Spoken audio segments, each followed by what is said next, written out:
Welcome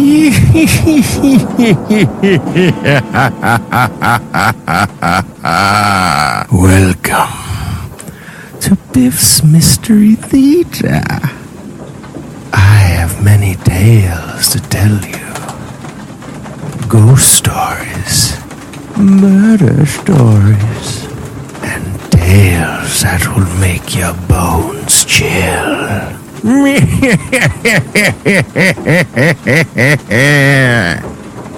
Join me, won't you? For Theater of the Mind, where you always have the best seat in the house.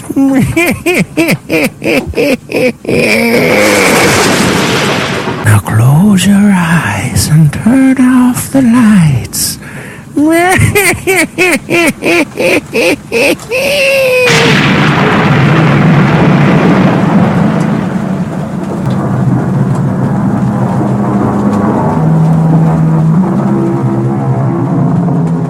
Come in. Welcome. I am E.G. Marshall. Welcome to the sound of suspense. The voices of victims. The fear you can hear. For the next 52 minutes, we're going to take you into the world of mystery and murder, but mostly into the world of terrifying imagination. The story you're about to hear might be called a morality play. It's a story which has a question you can ask yourself. What is your price tag for killing a man? If you think you don't have one, listen to the story of Walter Van Haas and the Chinaman button. Mr. Van Haas, I'm making this as easy for you as pushing a button. Now, if you give your approval, my agents in Johannesburg will be contacted within hours. The rest will be handled simply and with dispatch. My God, I really think you mean it. I really think you'd commit murder.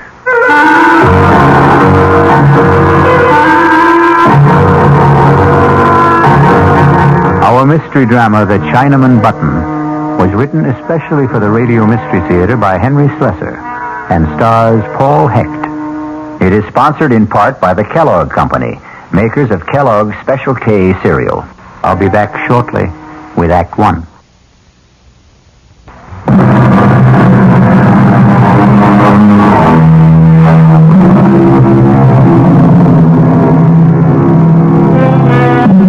And now, Act One of The Chinaman Button. But it does not begin in China. It begins in New York City, on the executive floor of a bustling advertising agency. Good morning, Mr. Fish. Good morning, Susan. How have you been? How is Hawaii? Just great. Oh, you're perfect. My partner get in yet, or is he goofing off? Oh, no, Mr. Michaels is in his office. He's been there since 8 o'clock. Oh, don't give me that. I bet Lou hasn't been in the office before 10 since I went on vacation. Well, what do you know? There you are, just like Susan said. Hello, Phil. Welcome back. How do I look? Fat and sassy? 3 weeks in Hawaii. Luau every night. Plenty of rum and pineapple. I figured I gained 10 pounds. Well, it looks good on you, Phil. No kidding. What is this? What's the matter with you? I'm nice and brown. You're white as a sheet. You look terrible. Lou, are you sick or something? No, I'm okay. I'm fine. You look like you've been sleeping in the office or something. Well, let's hear it. There's some bad news, right? Something happened while I was away?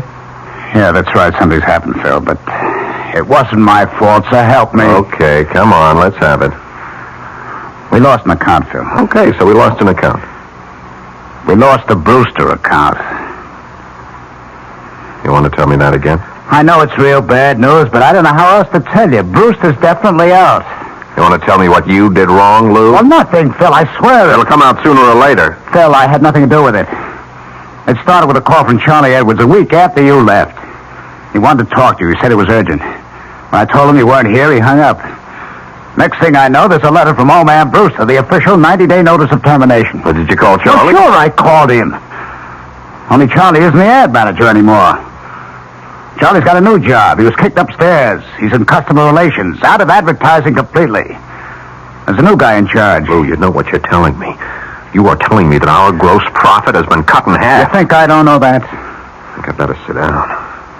The new ad manager's name is Walter Van Haas. $6 million in billing, just like that? Charlie said the whole thing was his fault. Whose? Walter Van Haas, the new ad manager.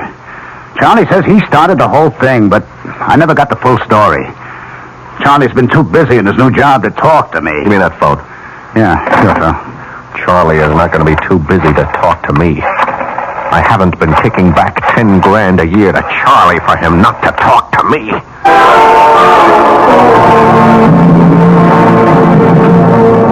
You want to know who Walter Van Haas is? I'll tell you, Phil. He's a Boy Scout, and he won his merit badge for backstabbing. So, Walter Van Haas is a backstabber. How did he get close enough to do the job? He's my assistant. He's been my assistant for like 8 months. How come I never knew him? Because that's the kind of guy Walter is. He keeps in the background. He's a mouse, Phil.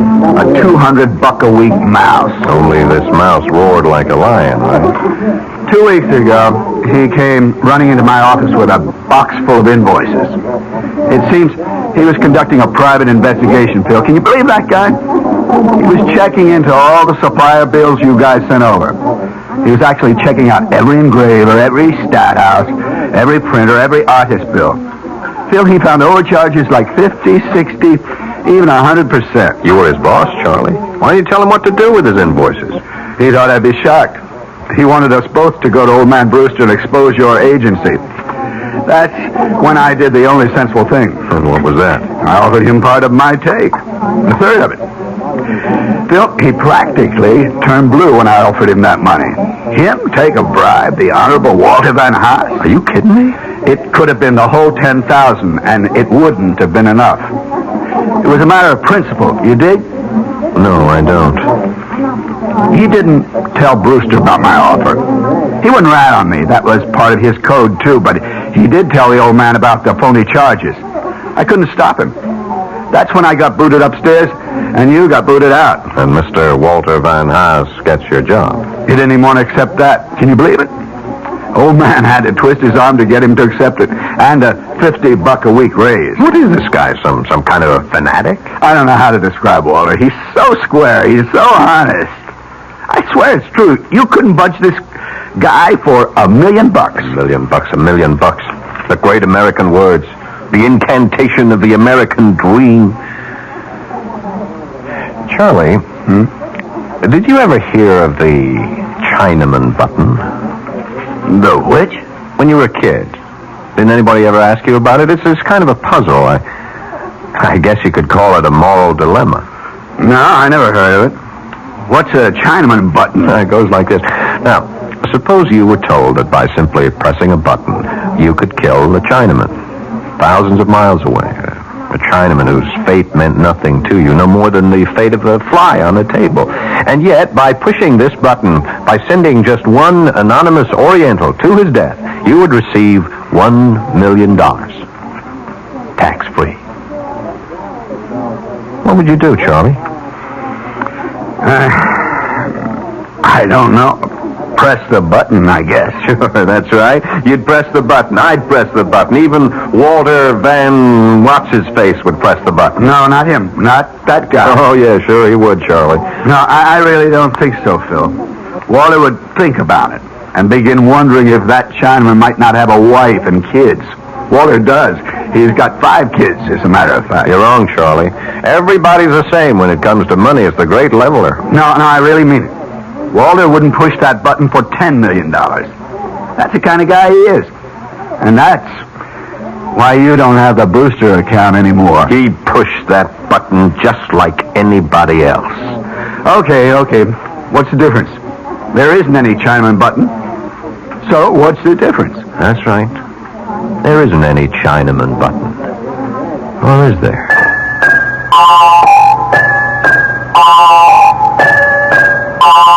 I don't get you, Phil. What's all this talk about a button? I didn't say there had to be a button, Lou. Not literally. Or a Chinaman, for that matter. Van Haas sounds Dutch. How about a Dutchman? What are you talking about? I think you drank a little too much at lunch. He wouldn't be so high and mighty once he pressed that button, would he? That would knock his halo off. What? Which is worse, Lou? Taking a kickback or killing a man? Oh, come on, Phil. Will you talk sense? We'd have him right where we want him. We could call the shots then, Lou. We can get Charlie his job back. We might even get our account back. Oh, for Pete's sake, Phil, will you tell me what you're talking about? Better. I'll show you what I mean. Only first, I gotta compose a letter. A letter to who? Don't rush me. This has got to be done right. We're going to have to print up a special letterhead, something that really looks authentic. Somebody in the art department can do that. But what for? Let me use that portable of yours. We'll have to find one of those services that post letters from overseas. Dear Mr. Van Haas, you're writing this guy? Yep. What are you going to say to him? I am going to offer him the American dream, Lou.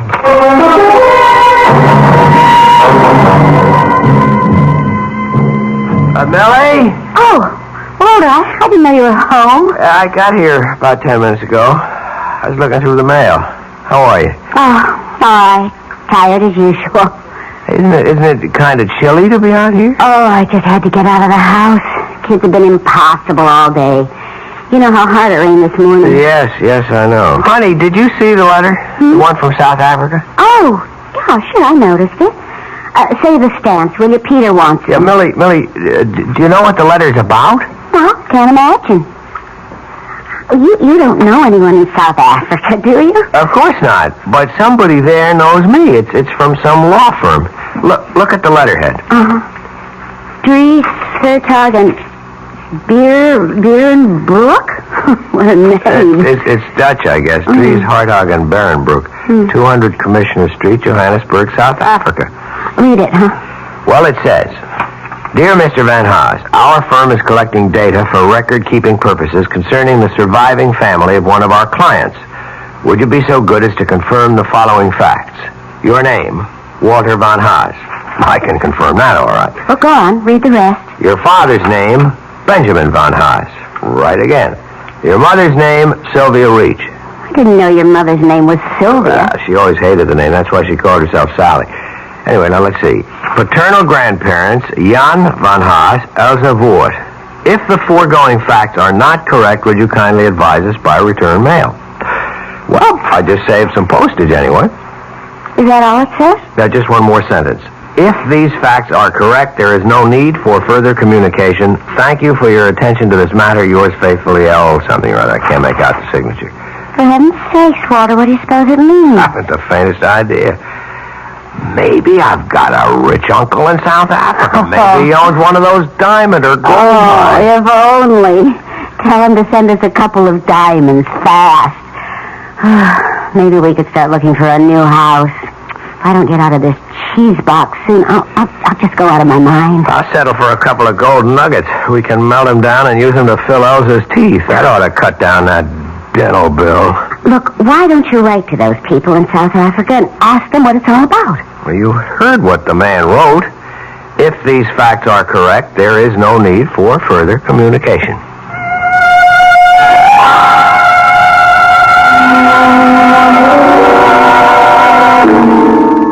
Thank you for your attention to this matter. Faithfully yours, Scribble. How does that sound, Lou? Sounds like the real thing, Phil. Look at that letterhead. Is that perfect or is that perfect? Harry Twinner in the art department did it. Use the transfer type you just rub on the paper. You can't tell it from the real thing. Well, where'd you get the names from? Van Haas's family? I got them from Charlie Edwards, right out of the files at the Brewster Company. You really got it mailed from South Africa? Yeah, straight from Johannesburg. Airmail special delivery. Should have arrived by now. Phil, it's crazy. You going to all that trouble just for a joke on the guy? It's not a joke. It's serious business. Hand me that phone. Yeah. What are you doing now? Hello, Brewster Company? Mr. Van Haas, please. My name is Thompson. Just tell Mr. Van Haas that I wish to speak to him in connection with South Africa. I'm sure he'll understand. Yeah, I'll wait. Phil, will you please tell me what you're doing? I'm going to make an appointment with this man, Lou. I'm going to make a deal with him for the Chinaman button.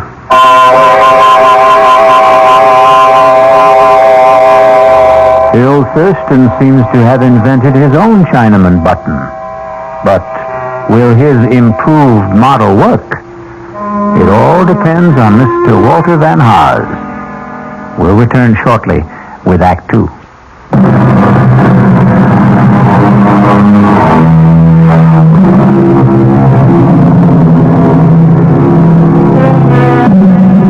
Now let's go back to Phil Thurston.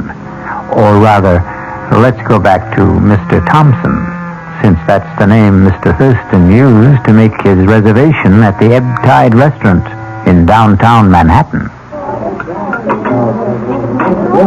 Nice of you to come all the way downtown to meet me for lunch, Mr. Van Haas. That's okay. I'm sorry I don't have a permanent office, so a place like this is convenient for me. You still haven't told me what business you're in, Mr. Thompson. I would have come to your home for this meeting, but I didn't want to disturb your wife and children. You do have children, don't you? I sure do. 5 of them. How old are they?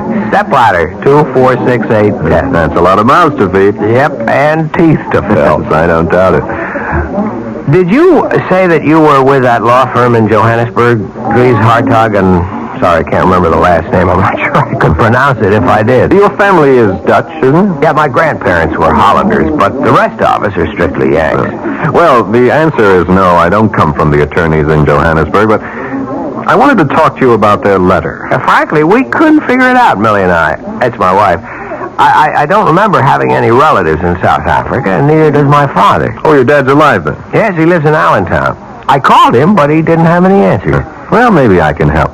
You see, there is a relative, but a very distant one of those cousins 4 and 5 times removed. What's his name? Oh, it wouldn't mean anything to you if I told you. Yeah, but you do know his name. It is my business to know such things. Well, that brings us back to the original question, doesn't it?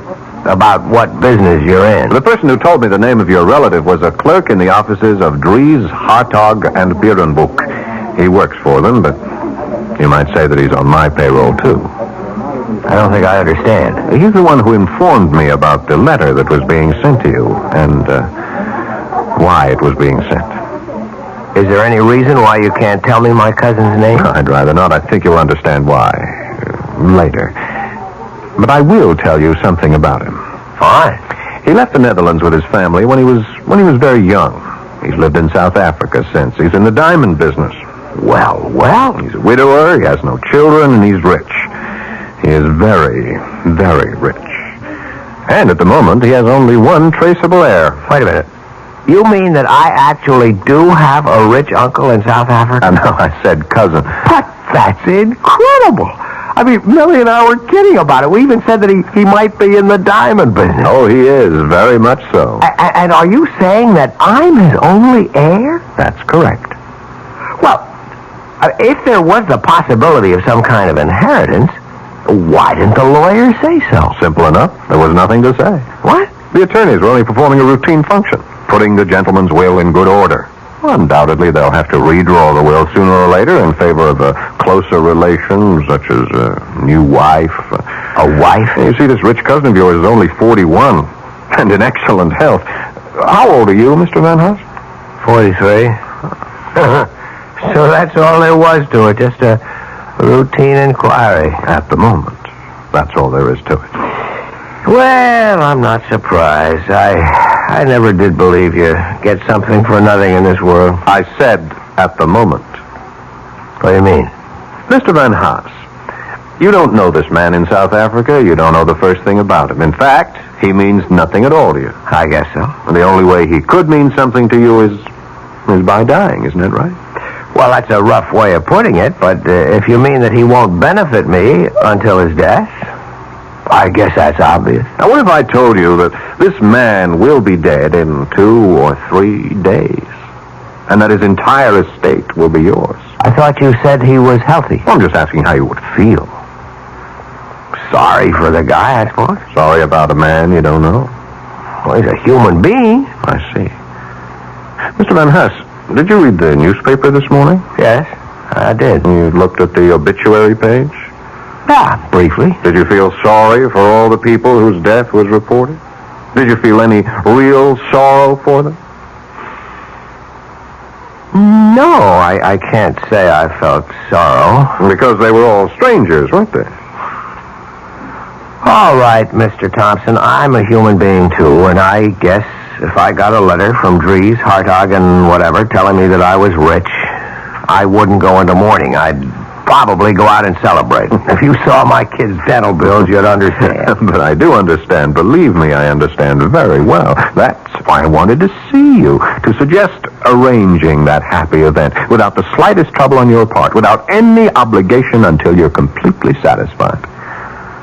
What the devil does that mean? All you have to do is say yes. Just that one word, and your dream will come true. Yes to what? In a short time, you'll receive another letter from Johannesburg informing you of the sad news that your cousin, Mr. Well, I still won't reveal his name. Let him remain anonymous. That'll make your decision a great deal easier, I'm sure. What decision? The decision to inherit his estate. Now, hold it just a minute. Are you talking about... Please, keep your voice down.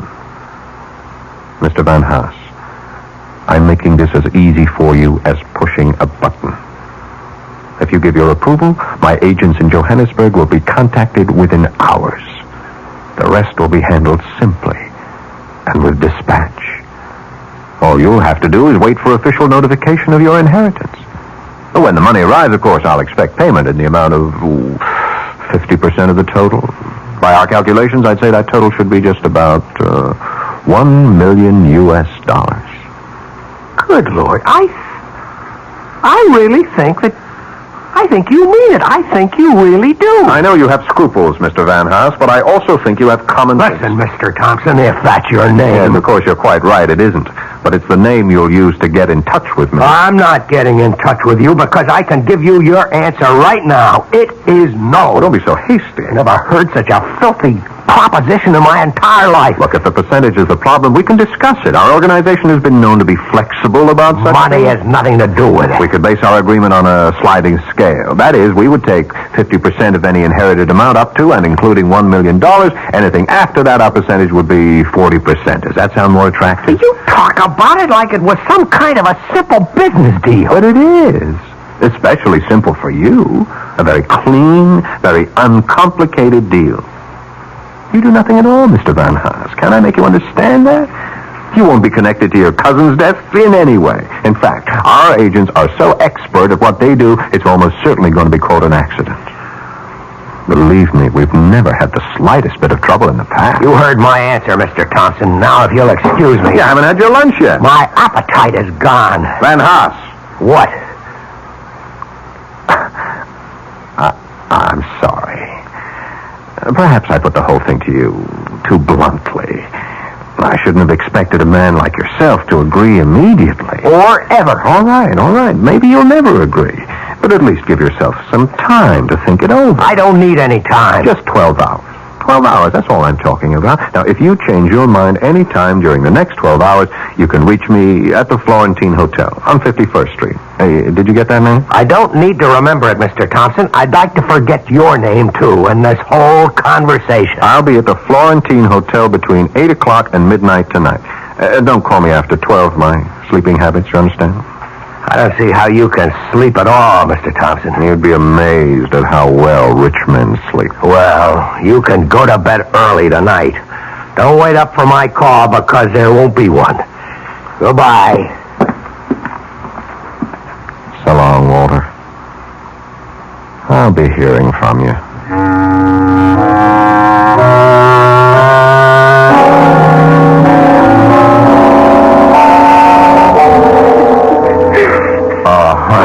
Honey, cut it out. Stop it. No.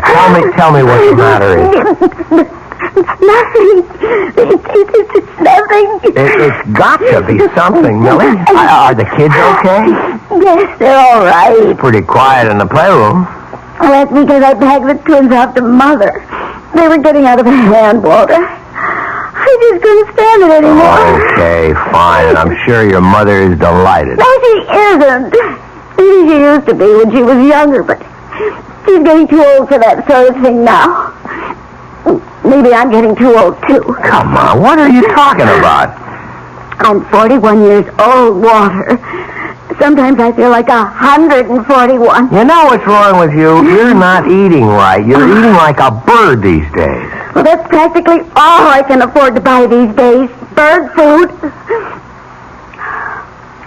I didn't mean that, Walter. Honest, I didn't. I know you didn't. I know it. Look, honey, I wish you'd see Dr. Julian and have him check you over. Walter, I did see Dr. Julian. You did? When? This morning. I didn't know you were going. Well, I didn't want you to know. Not until I was sure, anyway. Sure about what? Hey, you're not sick, are you? I mean, did he find anything serious? No, I'm not sick. I'm pregnant, Walter. What? You see, I'm not over the hill after all. I can still make babies. It should be some sort of comfort, shouldn't it? A baby? Dr. Julian shook his finger at me and said he was going to call you sometime and give you a lecture on the population explosion. Well, that's just great, honey. No, Walter, it's not just great. Oh, honey, don't pretend to be happy about it. I just can't. Well, it's not the end of the world. Oh, that's right. It's a beginning, isn't it? That's what Mother said when I told her. She's always said that, even with the first one, with Peter. 10 years ago, almost 11. Walter, do you realize we've been married almost 13 years? I know, Melly, and I know they haven't always been easy years. Why is everything always beginning? When does the middle of everything start for us? Is our life just going to go from beginning to end without anything worthwhile in the middle? Oh, no! What was that? I asked Elsa to wash the dishes and put them away. I'd better get in there before they're all broken. Melly, we have to talk. After dinner, all right? I haven't even started it yet. I'm sorry. It's all right. I've got some work to do anyway. Or some thinking anyway.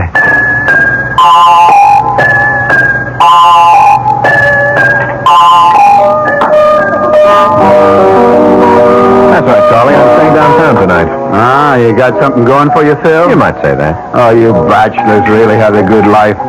Where does she live? Pat around here? Actually, I took a hotel room for a couple of days at the Florentine. She wouldn't have a friend, would she? Well, I could call Louise and tell her I have to work tonight.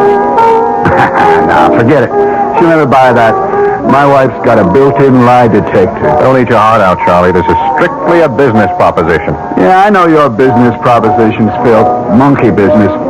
You're trying to get a new client for the agency, right? Something like that. How do you think it looks? Will you get the deal? Charlie, I'm almost dead sure of it.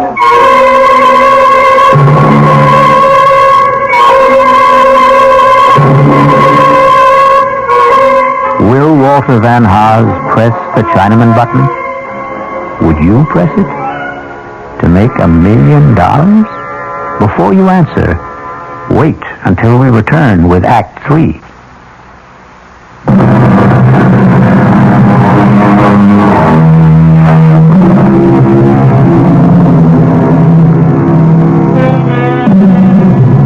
Now let's pay a visit to the Florentine Hotel. It's a posh little hotel with all the conveniences. And in room 610, there's a gentleman registered under the name of Thompson.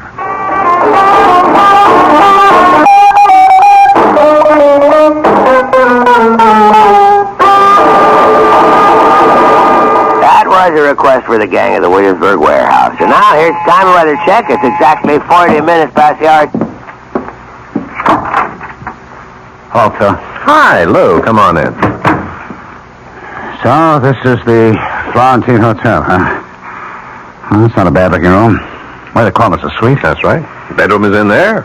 Look at this bar setup. Glasses, refrigerator, everything. It's nice, very nice. You want a drink? All I got is vodka. Oh, no, thanks. I'm strictly a Scotch, man. You know that. Sorry about that. That's okay. I'm not staying long. I'll just leave the layouts and the reports for you to look over. We can talk about them in the morning at the shop. Relax, Lou. Your wife knows you're working late tonight, doesn't she? Yeah, she knows. Well, sit down. Take it easy. Look, I got some orange juice. I can make you a screwdriver. No, thanks, Phil. Guess I have to drink alone then. Well, Aren't you going to ask me about your friend, Van Haas? What about him? I told you I was going to see him today, or rather that Mr. Thompson was going to see him. Did you? That's right. I saw him for lunch and told him the whole story about how easy it was for him to become a millionaire just by pushing the Chinaman button. Or maybe I should have called it the Dutchman button. Did he believe it, Phil? All the way. But did he go for it? I mean, about having the guy in South Africa killed. No, he wouldn't go along. So Charlie was right. He said no because he was scared. He was afraid that he was getting into something too deep for him. Well, maybe that wasn't it, Phil. Maybe he is the kind of guy Charlie says he is. Maybe he was that kind of guy, Lou. And that was before he ever got really tempted. A lot of people are honest because they never had anything worth being dishonest about. Am I right? You don't think much of people, do you? I think people are people, that's all. Open your eyes, Lou.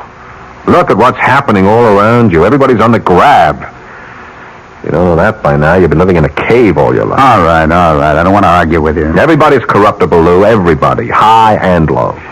Yeah, it sure looks like it these days. These days, old days, any days, we're just hearing more about it now. That's the only difference. But there are limits, Phil. I mean, like what you offered Van Haas. Well, let's face it, you were talking about murder. Maybe that's the word that came to his mind, too. But when he thinks it over, he'll give it a different name. He'll come to the conclusion that all I was talking about was pushing a button. You mean you still think he'll say yes? I told him to call me here. That's why I took this suite at the hotel under the name of Thompson. So that's what it was. And I figured, I don't know, that you had some chick you didn't want to know your right name. I told Van Haas to call me here any time before midnight, in case he changed his mind. Before midnight? It's almost 11 o'clock now. That's right. Well, why did you give him a deadline? Because he needs one. We all need one, or we postpone things forever. Phil, I don't think he'll call. Why not? I think the guy's already made up his mind. Oh, no, he hasn't. He's watching the clock right now, just as we are. He's watching those hands move towards 12, thinking about how simple it would be to pick up the phone and call. You see, that's the beauty part of the whole thing. The simplicity. You remember that old camera slogan? You press the button, we do the rest. No, I don't think you're right. I don't think he'll do it. I can see him right this minute, Lou. Maybe he's in bed, looking up at the ceiling. Maybe he's locked himself up in the study, and he's telling himself all the reasons why he shouldn't say yes. Then he wonders if he's really fair to make the decision all by himself. I mean, there's his wife, too. He remembers all the little deprivations, all the promises he made to her when they were younger, those trips to Europe, the mink coat. Then there are the kids, of course. 5 kids, Lou. Think what that money would mean to them. He's really moved by the thought of the kids. You know, maybe I'll have a drink after all. He's not thinking of himself, of course. No, he doesn't count. The things he would like to do, the places he wants to see, or that car he wants to own. You ever know a man who didn't want some car he couldn't afford? Yeah. And then there's that nice, smug feeling of security he could have with that pile of money swelling with interest in some bank that never thought he was worth more than a calendar at Christmas. Well, maybe he is thinking all that, Phil, but just the same, I don't think he'll call.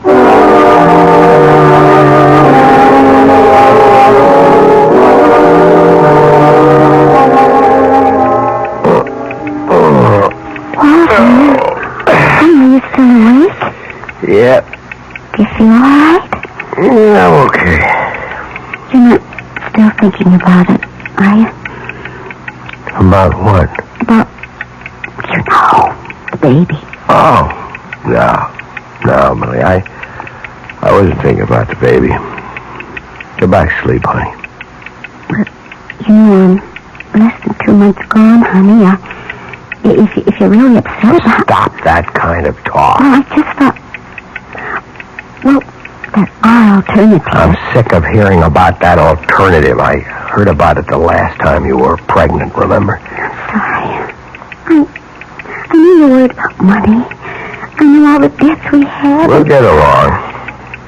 Honey, you're not angry with me. No, I'm not angry. I'm just restless. I've got business worries. Can't turn my mind off.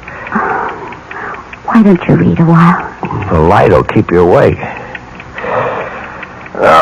I'll go to the living room. Walter, Yep. I love you. I love you too, Millie. Listen to that clock. Why do cheap clocks have to tick so loud? Yeah, we've got to get ourselves an electric one, maybe one of those digital clocks. Darling, they cost money. Yes. What doesn't?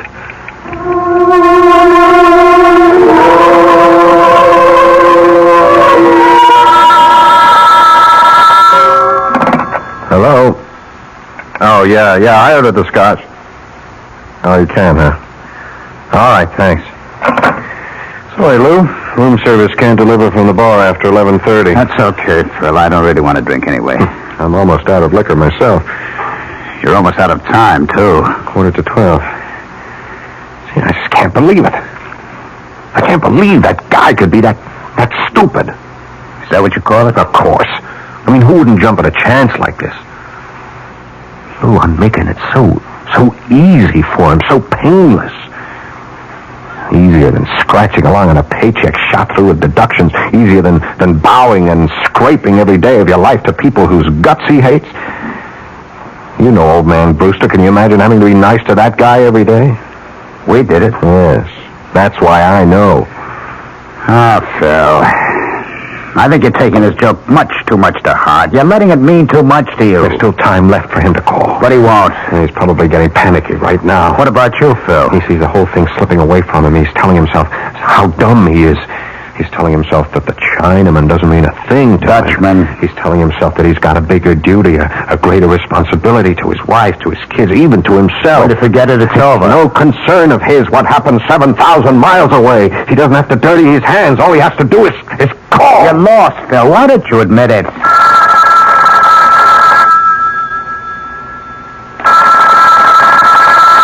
Aren't you going to answer it? Sure. I'll answer. Maybe room service again. Maybe. Hello? Mr. Thompson, this is Walter von Haas.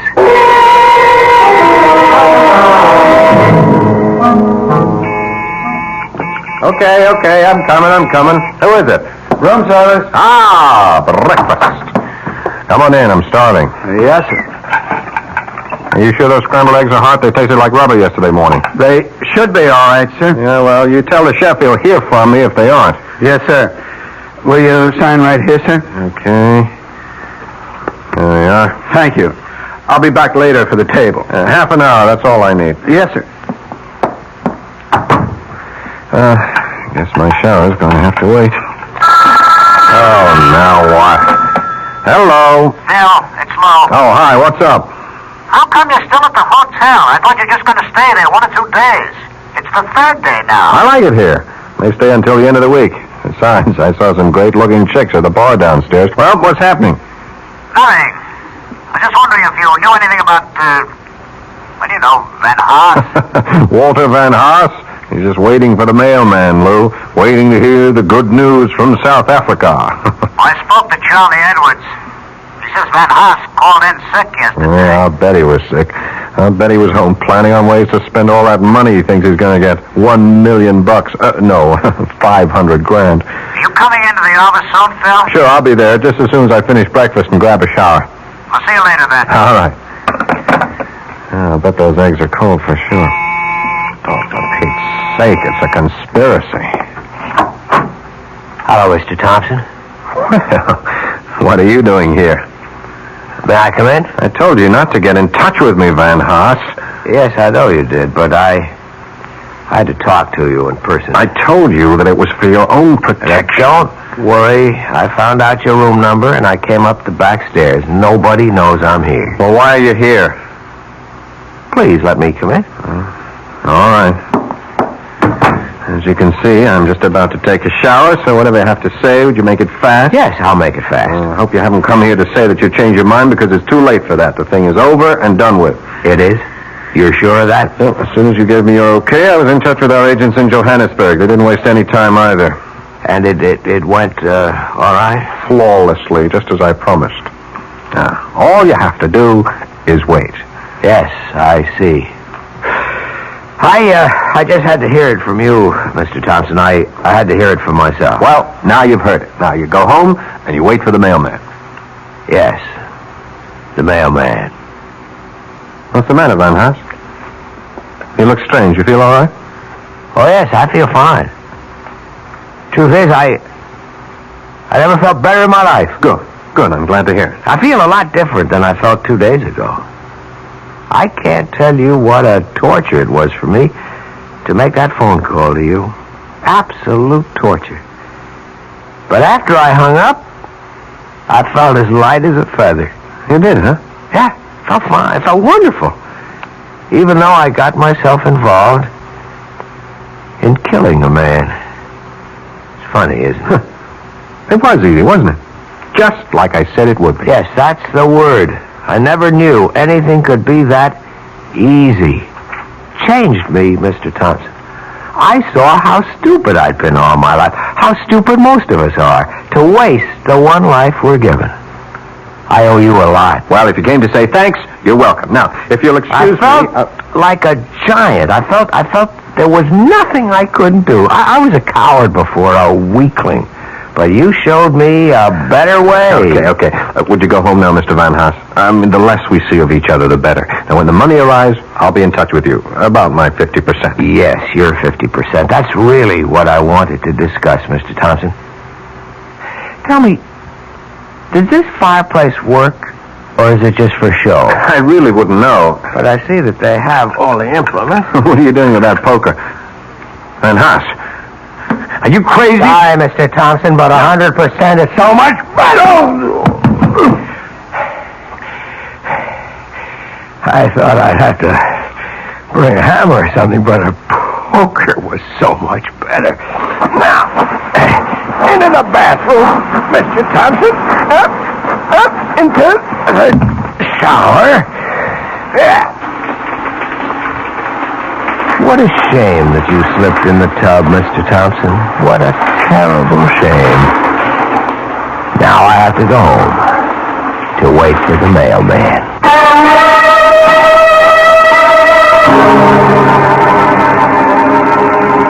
There's an old saying. If you're going to dig a grave for a man, make sure you dig two. I'll return shortly.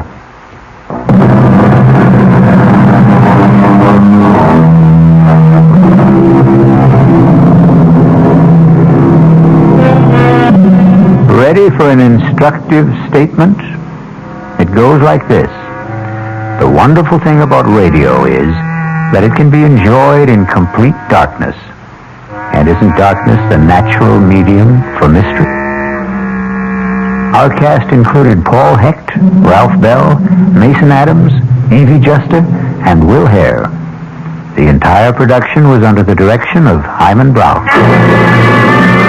Now, a preview of our next tale.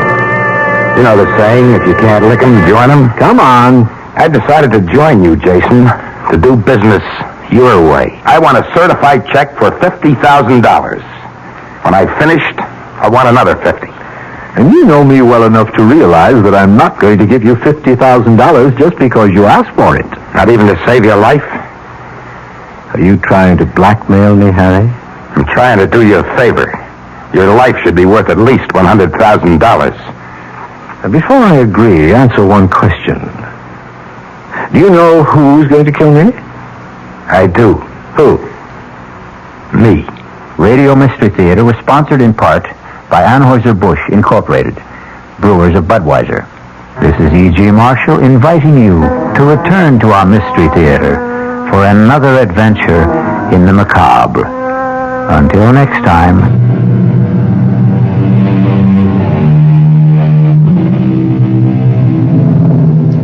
Come in.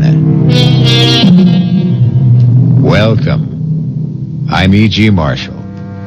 Welcome to the world of terrifying imagination. The fear you can hear. This is the story of a natural-born loser.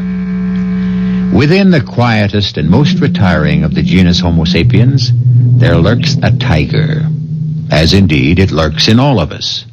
It takes only the right combination of intolerable pressures, unfulfilled dreams, and the opportunity to escape the first and realize the second to make even the worm turn, which is just what happened to Henry Green. I do a lot of dreaming. When you're married to someone like Florence, you got to do something. But I never figured any of those dreams to come true. Revenge dreams, you know, like, it is the decision of this court that you, Florence Green, be removed to a suitable place and hanged by the neck until you are dead. Maybe it's hung. I never remember, like, it's all right, Dr. Willoughby. I know you did your best to pull it through, but it's God's will that prevails in the end. Florence is gone forever. Someone yaks at you like Florence and steps on your toes, everything you want to do, and has to be on you every moment and won't let you out of the house alone. I'm telling you, it's simply murder. So I dream a lot about my wife just not being. But I never thought of actually causing her not to be. I never really meant to end up a murderer.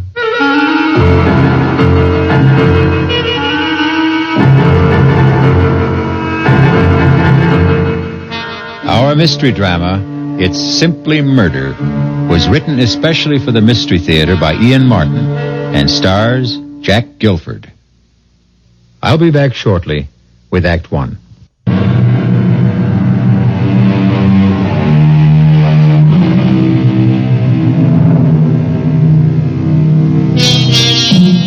One of the simplest and most fiendish devices to drive men mad is the Chinese water torture.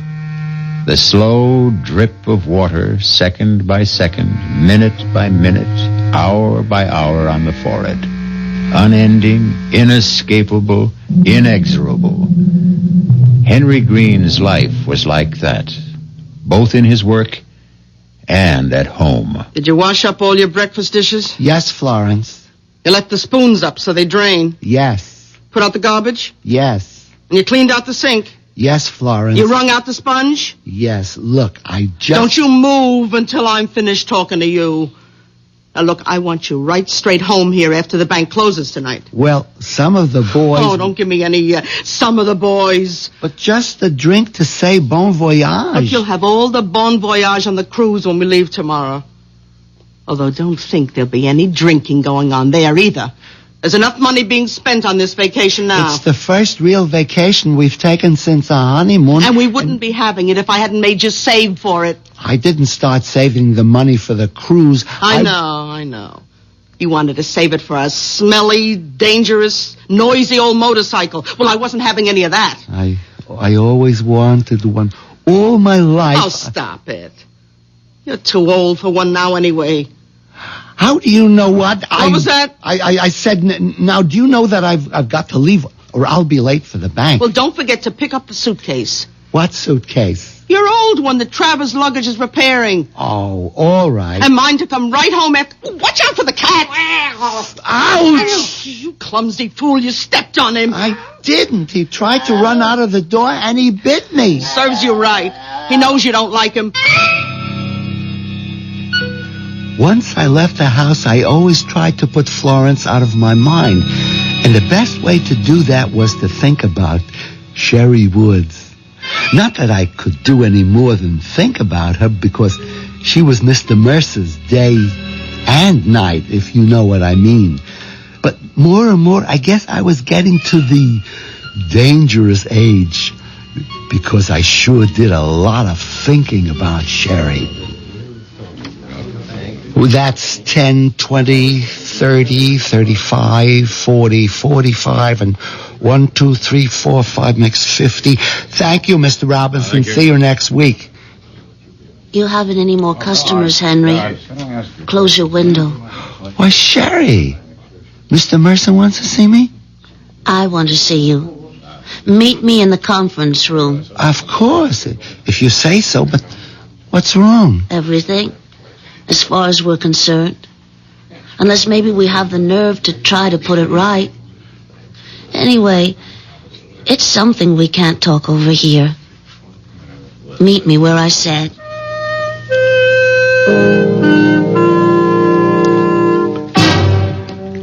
What kept you so long? Mr. Mercer, he stopped me. You still think I'm attractive? Well, Sherry, knowing how I felt for you all this time, you have to ask? Yeah, I want to be quite sure. Come here, Henry. Where? Here. Right close against me. Put your arms around me. Suppose someone should come in. I slipped the automatic lock on the door before you came in. We're quite safe. I don't feel that way. I meant from being interrupted. Now kiss me. Sherry, I'm a married man. Oh, don't tell me you don't want to. Sherry, you could make me do anything, but... Oh, make me do anything. All right, that's enough. Oh, I never kissed anyone like this. It's a good thing you'd be arrested. It'd be worth it. Let's do it again. Well, we could do it forever. If you wanted to. But I'm married. Well, we could make a few changes. Henry, when you get back from your trip, are you still expected to be promoted? Well, Mr. Mercer has practically promised me. Yeah, forget Cy Mercer's promises. I ought to know how little they're worth. We, my darling, are out. My darling? Did you hear the other part? What do you mean, we're out? You know in your heart, you'll never be vice president. And I've been fired. He can't do that to you. Well, he already has. You mean Mr. Mercer has, changed his affections? I mean, that lousy, pot-bellied little two-timer has gone right off the deep end for Miss Fancy Pants. Gosh, Sherry, I am sorry. If there's anything I can do... Henry, love, there's plenty you can do to help. You and me are going to be rich. Together. You'd like that, wouldn't you? Look, I better get back to my cage. Is that where you think you belong? Well, I am head teller and... In a cage? Oh, you're a man, not a mouse. Now's the time for you to prove it. Grab the world by the tail. How'd you like to travel the world, live like royalty, never have to punch a time clock, get away from handling other people's money, have it be your own? Both of us. Just you and me. Us? But Sherry, I mean, even if there wasn't Florence, I don't have any money. She's got it all. Oh, then that settles it. I'm going to remake your life. How? Well, why don't we have lunch together, and I'll tell you. Where? The sandwich shop? No. Let's make it the Gourmet. At 12:30? But that's terribly expensive. Oh, Henry, love, that's the way you and me are going from here on in. If you go along with me. You know, I want to, but how? I'll tell you that. After the second martini.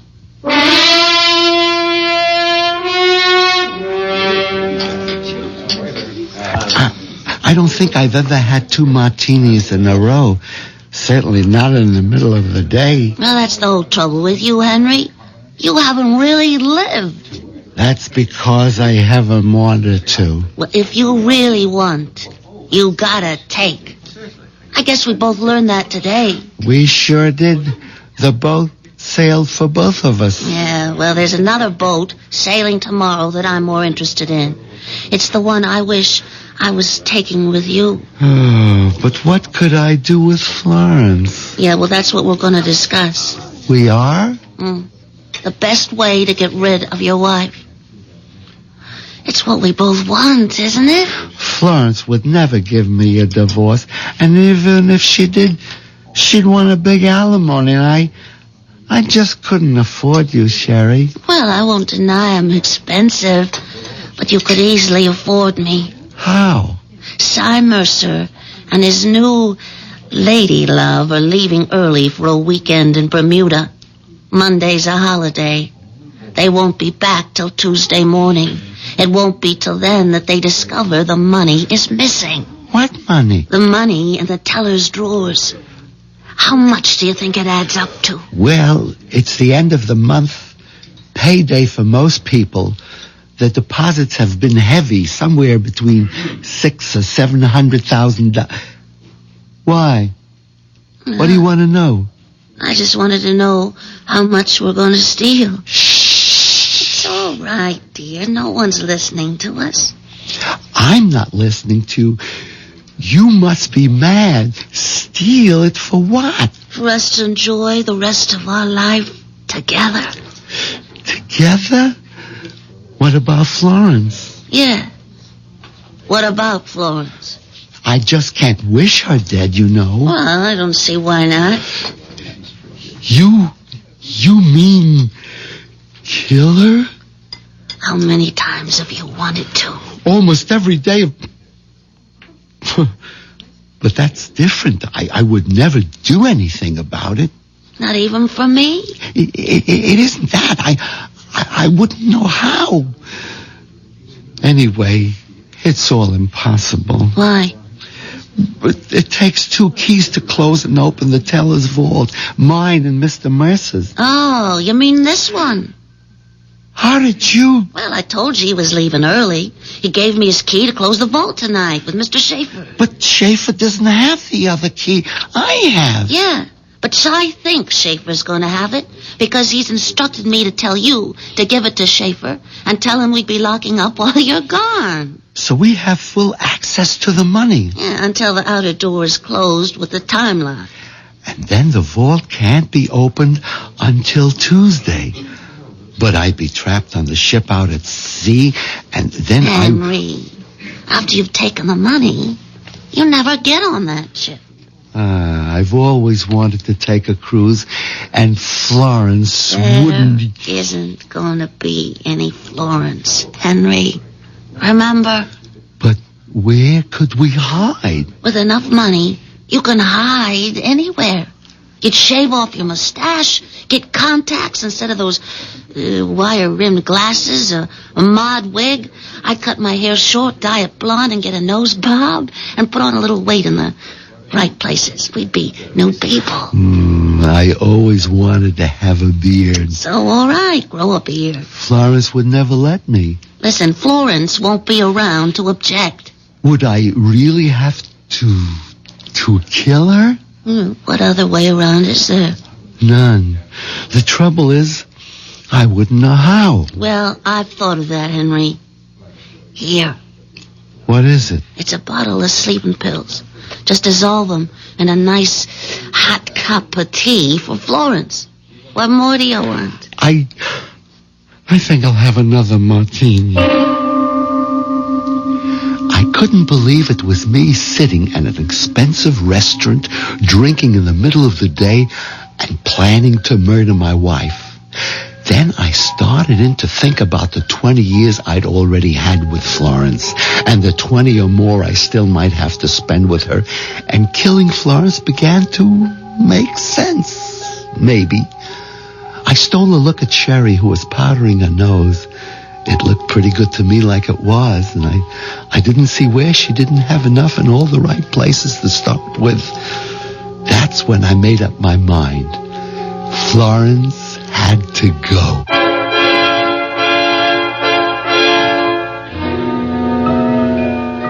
Henry Green, 5'9", 148 pounds, mouse-haired, mild, 45 years old, and safely mounted on a treadmill, running day by day to stand in the same place. A man in a cage, both at work and at home, but now in the grip of the mating urge, a tiger. I'll be back shortly with Act 2.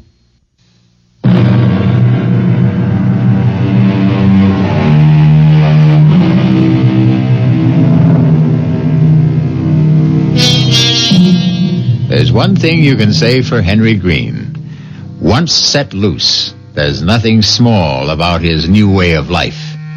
Within one day, he is all set to break 3 of the major commandments, the 6th, 7th, and 8th. although not necessarily in that order. Murder and adultery will have to wait their turn. At the moment, he is occupied with the 8th, and grand larceny at that.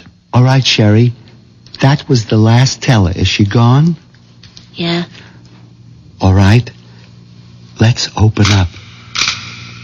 There. That's mine. Now yours. That does it. Now get the suitcase from behind the desk while I open the vault. Here it is, Henry. Put it flat on the floor and open it. You hand me the money, and I'll pack it in. Hope there's enough room for all of it. Just take out big bills and leave the chicken feed. No. Better take everything. Empty drawers are easier to handle. What is it? Somebody's coming. Hide the suitcase. Get the vault door. Give me the bag.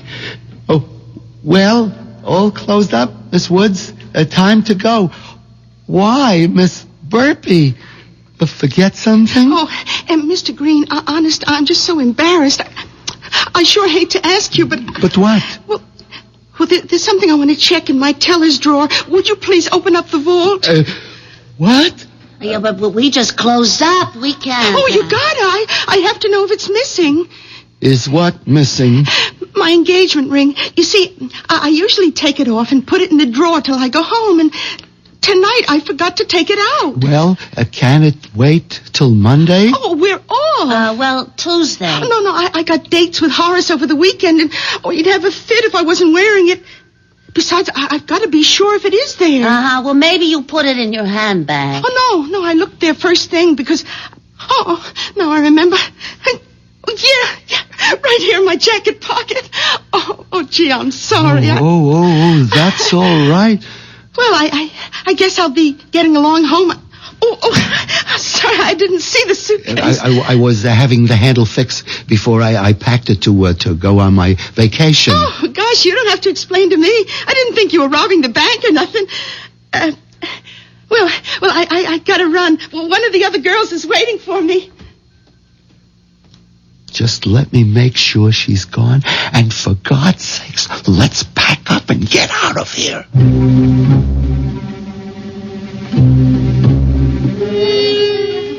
We were both shaking like we had a fever after that run-in with Bird Brain Burpee, but somehow we managed to pack the money in the bag and close the outside door with a time lock.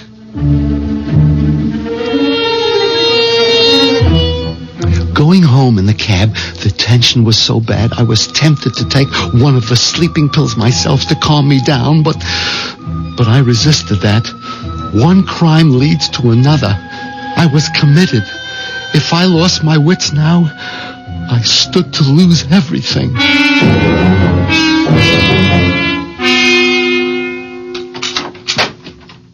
Well, it's about time you got home. I had to close up the bank. At least I see you remember to bring the suitcase. I'll take that. No, I mean, I'll do my own packing. You can't even fold a bath towel. Well, this time I'll show you. I want you to get a little rest, dear. I'll take care of myself. No, I'm not going to argue. Go ahead. Throw everything in, higgledy-piggledy. You've been drinking. Well, just a sort of party because... I hope you didn't get too giddy so you can't manage to take your dinner out of the oven. Where are you going? Over to Mama's to leave Pussy. She's going to take care of him till we get back. Oh, okay. Will you be long? I don't know. Why? I'm all packed. I have no problems. I just thought you might be tired, Florence, dear, and I want to get to bed early. I'm not even thinking about bed, and you'd better not either. We got a lot to do before tomorrow. But don't I know it, Florence? Don't you worry. I'll be awake.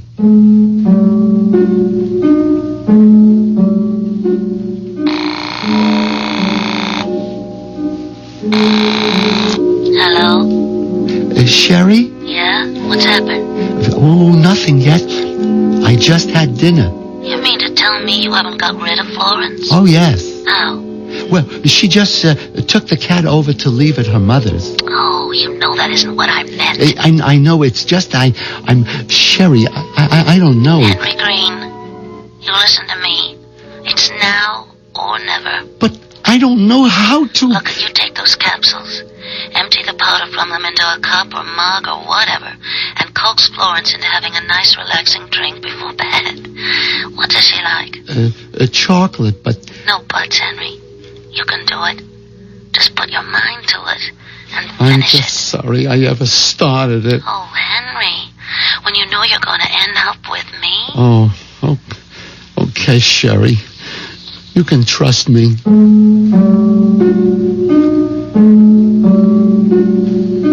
It took a couple of shots from the Christmas brandy bottle Florence kept hidden in among her foundation garments to keep me going till Florence got back from her mother's.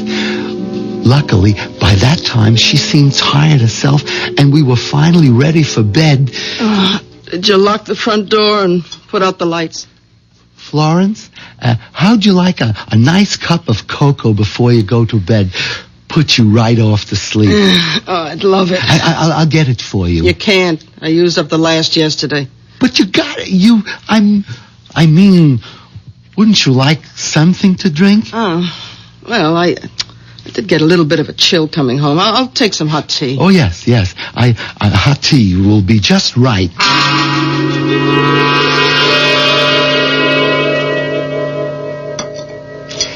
Here's your tea, Florence.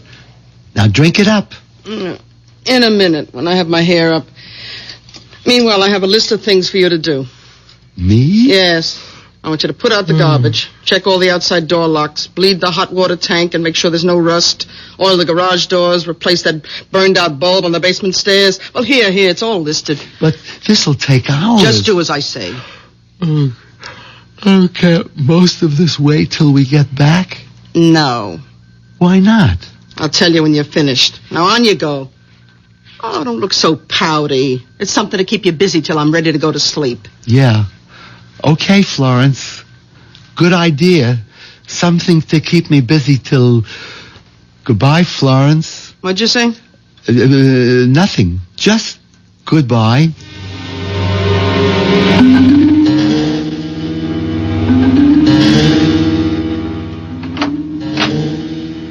Florence? What is it?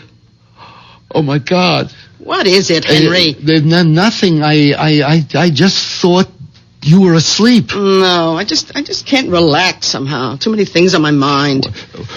What was it you were going to tell me? Oh, that can wait. Oh, I wish I could sleep.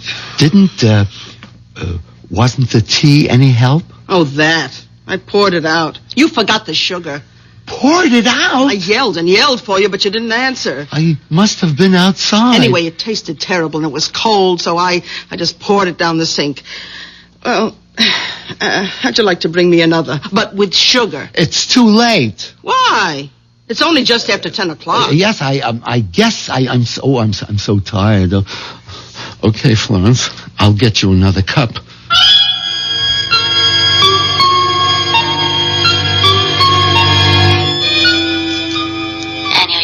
All of the capsules. Yes. Now, what do I do? There's gotta be a way. How? Tell me.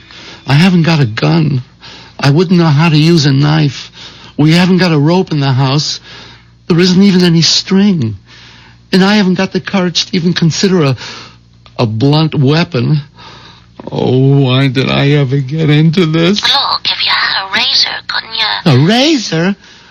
I don't even use a safety razor because blood makes me nauseous. Just electric. That's it. Electricity. Take out a fuse and... I wouldn't go near the fuse box. I'd probably electrocute myself. Gas. Have you got a gas stove? Oh, great. All I have to do is say, Florence, I just robbed the bank because I'm in love with Sherry Woods and we need you out of the way, so would you please just stick your head in the unlighted oven so I can smother you? What's that? The tea kettle. Blowing the whistle on me. I guess it's only the first. Wait a minute. Smother. A pillow. Oh, Henry, that's it. A pillow. A what? You know, like Laurence Olivier in that picture where he had the Oh, the black face, and he held the pillow over his wife's face, and then, it was by Shakespeare. Yeah, Othello. Yeah. I might just be able to manage that.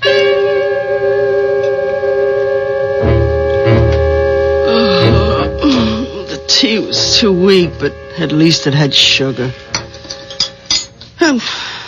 Henry, what are you doing standing there with that pillow? Oh, nothing. Just waiting to come to bed. Well, turn out the light, for heaven's sake. I'm almost asleep. Henry! Yeah, sure. Henry, what are you doing with the pillow? Come on, it's late. Who's that? I don't know. Turn on the light so I can answer it. I don't know what's wrong with you. You had that pillow right over my face. Hello? Oh, Mama. Yeah, what's the matter? Oh, just a minute. Henry, will you get that pillow out of the way so I can talk to my mother? No. Yeah. Oh, yeah, Mama. Yeah. Oh, Pussy wouldn't take his milk. Well, I can't understand. Oh, Mama, I forgot to tell you. Put a teaspoon of sugar in it. Yeah. Yeah, I mean, he's used to it. Oh, no, Mama, you're not interrupting anything. I got all the time in the world. Oh, well, yes, he doesn't like his litter basket in the bathroom. Unless there's a rug. I lay there listening to the voice droning on and on, the pillow in my hands, waiting for the moment that never came. 3 martinis, 2 brandies caught up with me, and the next thing I knew...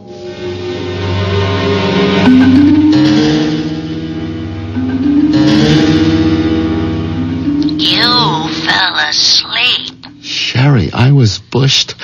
I was just knocked out.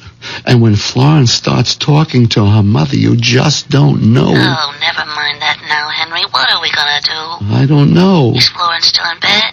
No, she got up before me. She's in the bathroom. Oh, I tell you, Henry, I don't know what to say. I've been up all night, half out of my mind, waiting to hear. Hold it. Henry, where are you? What is it? It's Florence. She's yelling for me. I'll have to call you back. Henry! Okay, Florence. I'm coming. Henry, I declare I could shout my lungs out and be dying and I couldn't get you to help. I'm here, Florence. What is it? Open the door and come in. Oh, come right over here to the end of the bathtub. What's wrong? I have this terrible cramp in my foot. Oh, it's killing me. Massage it quick, please. Like that? Not the left one, you fool, the right. That's it. Oh, grab it and rub. Oh, be careful, idiot. Don't pull it towards you. You almost had my head underwater. You want to drown me? Suddenly, after all the trial and error, the hedging and the fudging, there it was. All I had to do was grab both feet, pull and lift up, and Florence was helpless and gone. Murder could never be made more simple.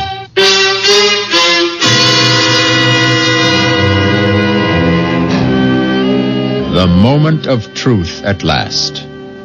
Does Henry have the courage to go through with it? And if he does, can Sherry and he get away with larceny and murder?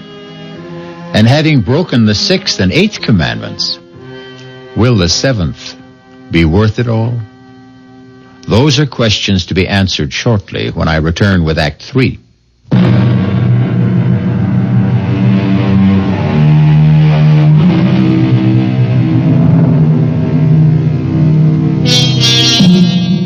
I don't suppose you'd ever want to try it, but in case you do, if your bathtub has an open end, coax any obliging friend to lie in it.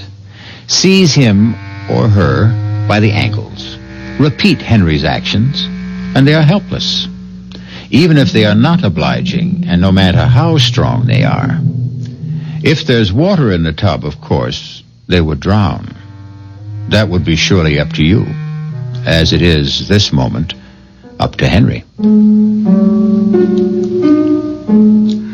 How long I stood there frozen, unable to move, scarcely able to breathe. After I took the action, I'll never know.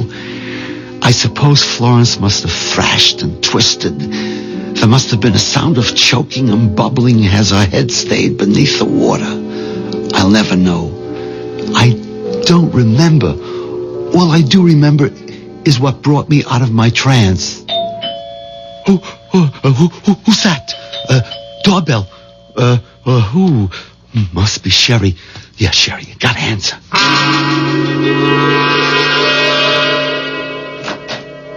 Hey there. Are you Mr. Green? Why, yes, I am. Sal Basso here. Okay to move on in? I beg your pardon? Well, didn't the missus tell you about me? Why, I don't, who? I'm your new tenant. Short term, you know? Just while you're off on a cruise. And that's my family out there in a wagon. My wife rented you our house? Yeah. For the 3 weeks till our house is being painted. Just got the painter started today. Hey, wait a minute. Nothing wrong, huh? I mean, I paid an advance. Mr. Basso. Yes, Basso. You're sure that... Well, just let me talk to your wife a minute. We can get it all straightened out. There's no need for that. It's just Well, I wouldn't want to have to kick up no fuss, you know? I mean, I got the painter started. My whole family and clothes moved out. I mean, I wouldn't want to drag no lawyer or like that into this, but... No, there's no question of that. I'm sure if my wife, as a matter of fact, I do recall she said she had something to tell me. You see, I got the receipt right here. That the missus' handwriting? Yes, that's Florence's handwriting, all right. It's just we've been a little delayed in getting out of the house, and if you could give me a couple of hours... Oh, sure. I am a bit early. Hey, I'll tell you what. There's a horror film in the shopping center movie house.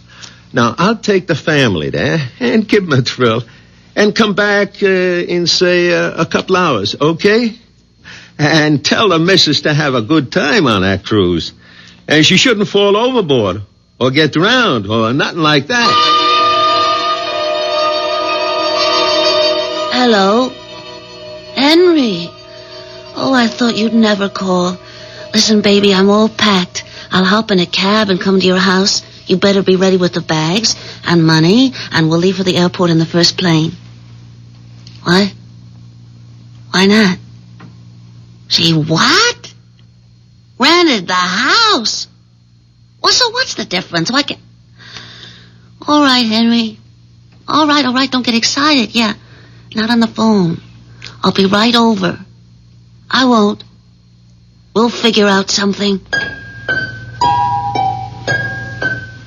After I hung up the phone, I went upstairs.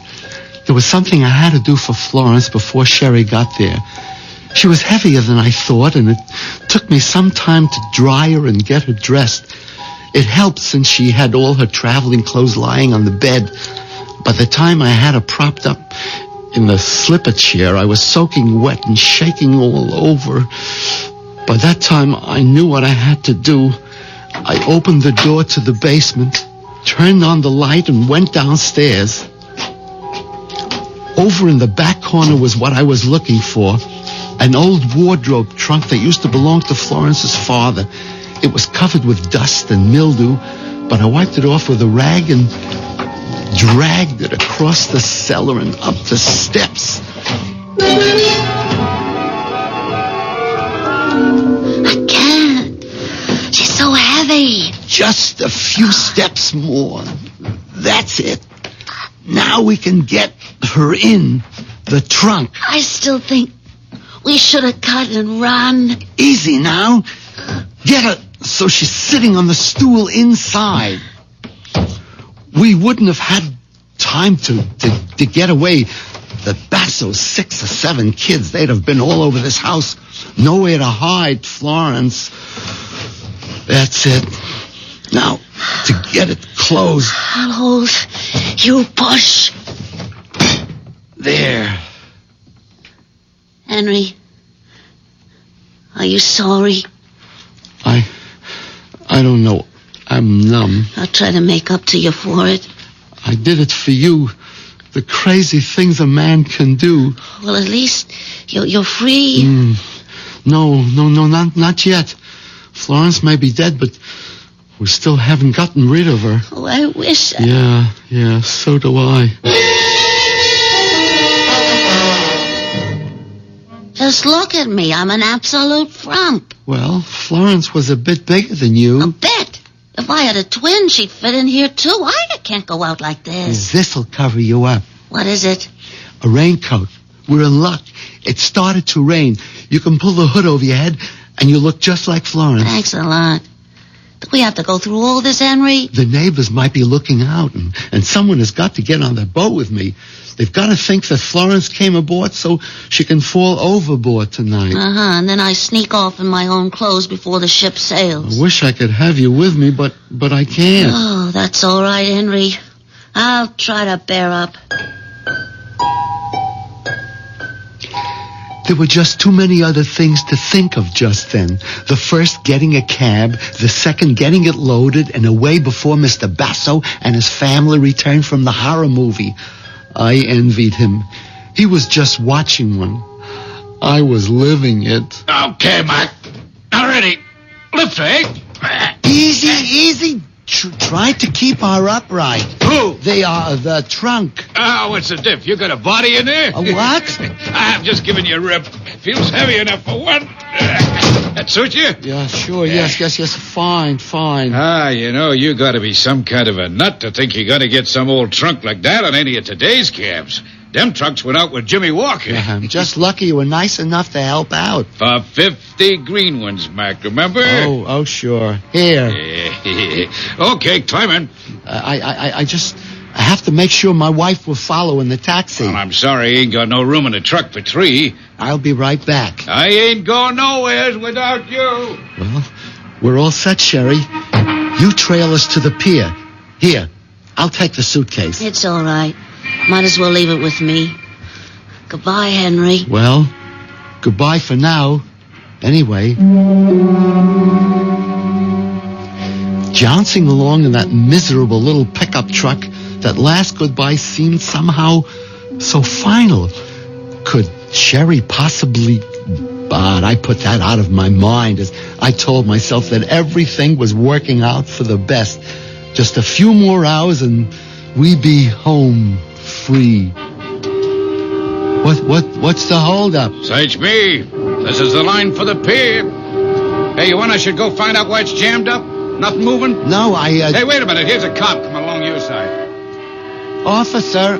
All right, knock off the horns. Yeah, mister. I'm trying to make a cruise ship that's sailing in about a half hour. That's fine, citizen. Then you're right where you belong. Just stay in line. But why? What's wrong? Nothing for you to worry about, I'm sure. Just some nut phoned in a bomb scare. Now, we got to search all baggage going aboard. You want to really help out? You can. Open up that trunk you got so the bomb squad can check you out. But I can't open that trunk. My wife has the keys. Okay.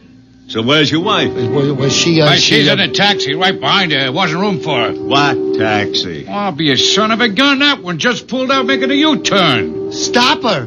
Hold it, mister. What's going on here? Hey, grab here? this little trum, officer. I should have known he was off his trolley right from the beginning. No. Take it easy, mister. You ain't going nowhere. Here. I bet there's a bomb in that trunk. A bomb? Yeah. There isn't any bomb. Let me go. Sherry! Sherry!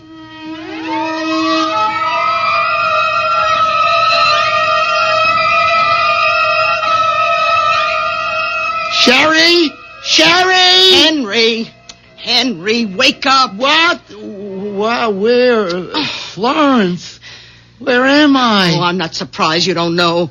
Stumbling in drunk last night and waking up the first day of your vacation still calling for a drink. A drink? Well, you're not getting any. I hope you have a hangover big enough to make yourself properly ashamed of. Now you get up out of bed and pull yourself together. Oh, yes, Florence. Oh, my head. Ooh, ouch. Ooh, what's that? Your suitcase. Right where you insisted on putting it last night, right next to the bed. You didn't open it? I did after you fell in the door with it when you brought it home, and I packed it for you. Now, you'll be on your feet and ready to go by the time I'm out of my bath. My mind was reeling and splitting in two at the same time. I kneeled on the floor and opened the suitcase. It contained nothing but clothes. No money, just clothes. The shaking hand, one ear on the rushing bath water, and an eye on the bathroom door. I dialed Sherry's number.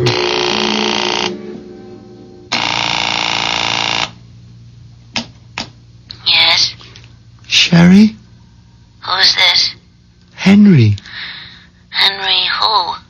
Henry Green. Oh, hello, Mr. Green. I was going to call you a little later. I should think so. What happened yesterday? Oh, I wouldn't worry too much about anything. You were kind of cute, really, when you left the party, if a bit wobbly. Party? What party? Well, the party that Mr. Mercer gave when you were named vice president. I was named vice president? You don't remember much, do you? You even went all for the vault key you were supposed to give to Mr. Schaefer. I have to arrange for you to get it to him today before you leave on the cruise. Sherry, Miss Woods, did we have lunch together yesterday? Why, no. I didn't have 3 martinis with you? Well, not at lunch. At the party. Well, I don't know how many you had, but you were pretty looped. I called you home last night, and your wife said you'd gone straight to bed without any dinner. So, it was all a dream. What did you say? Nothing, Sherry. I just wish I'd been able to kiss you goodbye.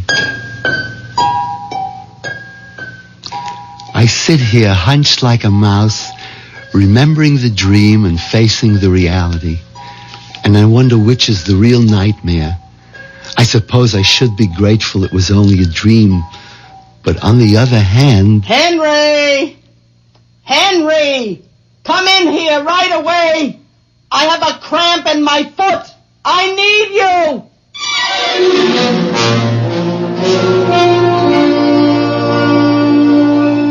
Henry Green, paper tiger, as it turns out. Grand larcener, first-degree murderer, rapacious adulterer thirsting after a young woman's flesh, but all and only in the mind.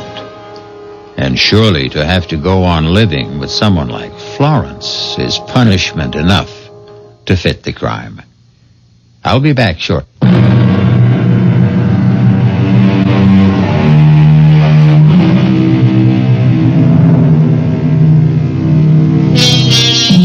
The wish is father to the thought. The thought is father to the deed. Henry Green only got 2/3 of the way along that path. Even in dreams, he never managed to break the 7th commandment. Poor Henry. But, as I said in the beginning, this was the story of a natural-born loser. Our cast included Jack Guilford, Marion Haley, Bryna Rayburn, Dan Acco, Ian Martin. The entire production was under the direction of Hyman Brown. This is E.G. Marshall inviting you to return to our Mystery Theater for another adventure in the macabre.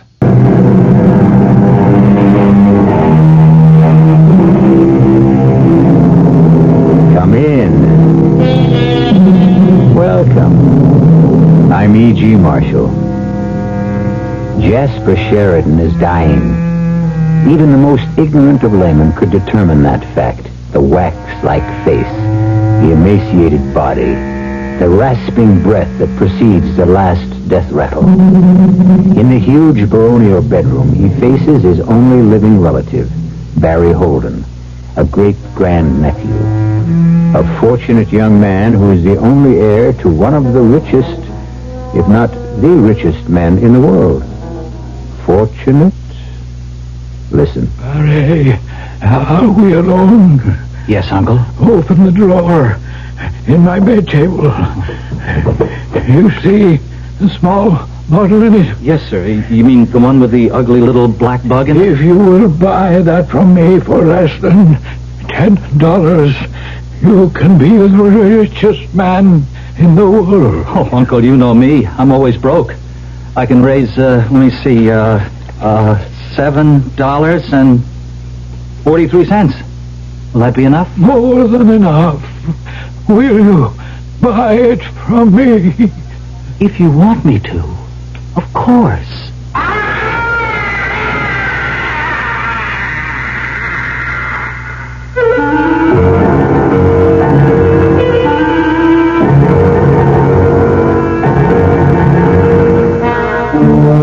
mystery drama, The Imp in the Bottle, was written especially for the Mystery Theater by Ian Martin and stars William Redfield.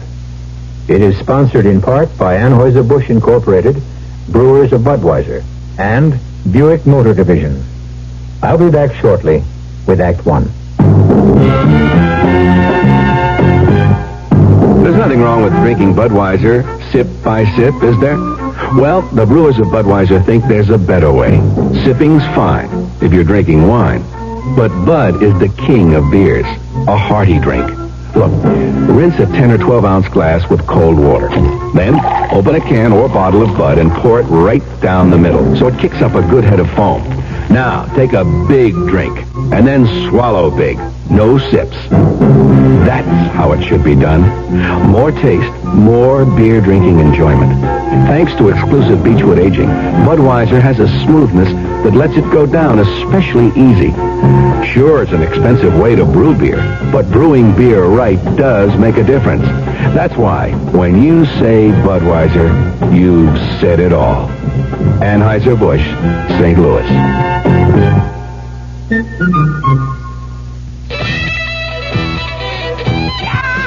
Oh, I wish I were an Oscar Mayer wiener. That's what I'd truly like to be. 'Cause if I were an Oscar Mayer wiener, everyone would be in love with me. Do you know a happier summertime sound than Oscar Mayer wieners are sizzling on the grill? Good nourishing meat protein and the delicious flavor of good meat, too. Oscar Mayer wieners are featured in your newspaper's food pages this week. Look for them and have plenty on hand for the weekend. America's #1. Everyone loves them. Oh, I wish I were an Oscar Mayer wiener. That is what I truly like to be. 'Cause if I were an Oscar Mayer wiener, everyone would be in love with me.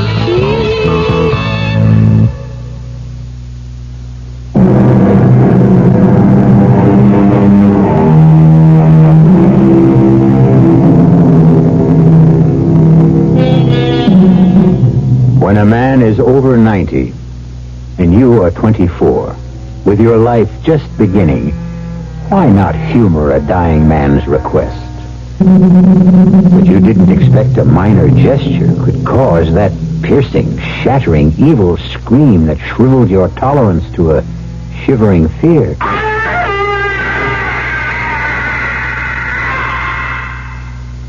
What in God's name was that? Nothing in God's name. It came from that damnable black imp immured in the prison. He thought he might escape at last. From this thing in the bottle? That's crazy. It's no bigger than a large fly. As long as he stays in the bottle. Oh, Mary, I had no right if I were not so afraid. Look, wait, let me go and get Dr. Haney. No, this is just between us, and I have very little time, so let me speak. Uncle, please. Don't interrupt. You had every expectation to be my only heir, and you are so indicated in my will. But do you know what my estate will be if I should pass on still owning that black minion of the Antichrist? Nil, nothing, zero. Look, Uncle, I don't think this is the right time to worry about estate. This is exactly the right time. First, if I die still in possession of that imp of darkness, everything I have, and the house, the corporation, the wealth, even I, myself, become his possession. Oh, poor Barry, you think you're listening to an old man's ravings. Okay, so we're back to that dirty black spider or whatever it is in the bottle. I'll buy him. That's simple. Now, does that solve it? Not by a long shot. First, you have to know the terms. Okay, brief me. When I was your age, I was in Venice, and I bought that bottle with the black thing in it for not much more than $10. I was always a sucker for legends of any kind. The lure of the bottle imp was it legend. If you could find the right person, whoever you were, you would command anything in the world you desired, gold or money. at the snap of your fingers. That's what that dirty little thing there is? Oh, I laughed at the notion of its power, except that it does possess it. And once you know that, the whole contract gains its own belief. And what is the whole contract? That while a person owns this dark imp in the bottle, any request that concerns money, gold, or wealth, no matter how unreasonable, will be satisfied. And that to dispose of this creature and its spell, you must sell it for less than your original price. Oh, here, $7.40. $5 is enough. Okay, cheap at nearly half the price. Oh, think first, Barry, think. Remember, it will keep you rich as long as you live. But remember, too, if you do not sell it for less than you paid for it before you die, your soul will surely rot in hell for eternity. Cheer up, Uncle. You've made your sale. Your imp in the bottle is my problem from now on. I'd no sooner made that statement than I felt a burning sensation in my pocket. It was sheer reflex action to reach in and pull out the bottle containing the evil black bug. I glanced at my uncle. He had sunk back against the silk pillow cover, his face the corpse white of the dead, but its expression one of peace and relief. You'd better go in, Dr. Haney. I'm afraid he's gone. Yeah, very well, Barry. It was inevitable, you know. Oh, I know, but I'm going to miss him a lot. That makes two of us. I'll let you know in just a minute. Thank you. I hope I'm not premature, but I'm sorry. Thanks, Mr. Barnes. You're going to miss the old man in a lot more ways than one, son. What does that mean? You know, I haven't been able to talk any real business with him almost the whole past week, and... Well, what's the scoop, Mr. Lawyer? Disaster. The whole empire's going to topple. Sheridan Enterprises? Jasper is mortgaged up to the eye teeth, overextended. He's so deep in debt that if things went under, he couldn't even pay his creditors a penny on the dollar. You're trying to tell me that Jasper is broke? Unless he's got piles of money stashed away in Switzerland, Lebanon, the Bahamas, or some secret corner of the world. The only thing he'll leave you is debts. The pity of it is, if he were alive, he'd find a way out of all this mess. He's done it time and again. The man was a financial genius. He's gone, all right. Poor old Jasper. But he looks at peace.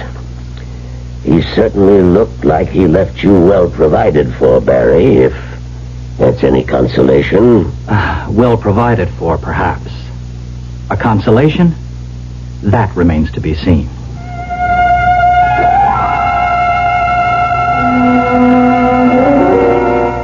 Lawyer Barnes insisted that I dine with him that night to discuss business he said, and for a rather special reason, might lighten the dismal occasion. I accepted, for reasons of my own, which were blown right out of my head the moment I met his special reason. Ah, there you are, Barry. Just in time for a mint julep in honor of my guest. Oh? I'd like you to meet the daughter of an old friend of mine from the Deep South, Miss Felicia Alice Breedenhall. Oh, my pleasure, Miss Breedenhall. Let me begin with my whole usual little speech. Oh, is it a stem winder or just short and sweet? Now you're putting me on. All I wanted to say was that no one my size should be saddled with a name as long as Felicia Alice Breedenhall. And since the diminutive for both my first names happens to be Alicia, can we settle for that? By all means. My name happens to be, for example, Barry Norton Stewart Farrington Creecreft Ain, with a hyphen between the last two. But you may call me just plain Barry, Alicia. I'm really sorry. We shouldn't be joking under the circumstances. Oh, it's all right. Jasper would have gotten a kick out of you. He lived his life and didn't miss a thing. How many years, Mr. Barnes? Pretty close to 97. Yeah, and he'd had it, too. He wanted to go. No, don't worry, Alicia. He picked the right moment. Here's your julep. Good stiff one. Yeah. I imagine you can use it, Barry, after a little talk before noon.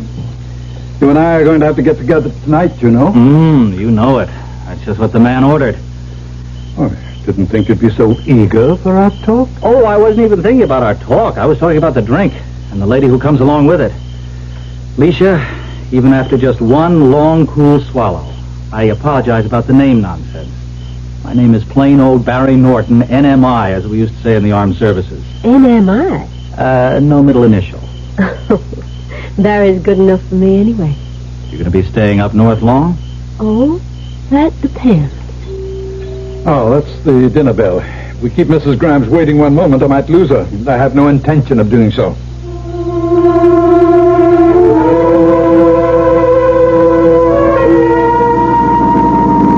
Barry? Yeah? You seem so preoccupied ever since we left after dinner. Oh, I'm sorry, Alicia. I am. Got a lot on my mind. How long is your stay up here going to be? A long, long time, I hope. Ah, now that's just the same thought I had in mind for you. But it may not be too long if I don't get a job before my money runs out. You mean that's the only problem? Oh, you can joke. You don't know what it is to be poor. Oh, you want to bet? You know what my entire capital is as of this moment? $2.43. Plus 2 trillion and 43 billion little old greenbacks your great uncle left you. Supposing I was to tell you Jasper left nothing. Not a cent. Just a collection of monumental debts. I wouldn't believe you for a moment. Well, let me put this whole proposition on another basis. Supposing I didn't have a dime. Would you marry me tomorrow, this minute, if I really didn't have a dime? And no particular prospects, and I asked you. You haven't even found out if I even like you. No. This is no holds barred time, Leisha. I think you do at least like me. Enough to think about marrying me? They warned me life went a little faster up north. Okay, I'll fade you, Mr. Gambling Man. I do like you. But I've had too many years growing up just one little jump above poor white, so the answer to your question is if you didn't have a dime and no particular prospect, I'd pick up my bell-bottoms and run like hell in case you lassoed me with black magic charm. All right. Give me 24 hours to find out where I stand. Then I'll know just where we stand.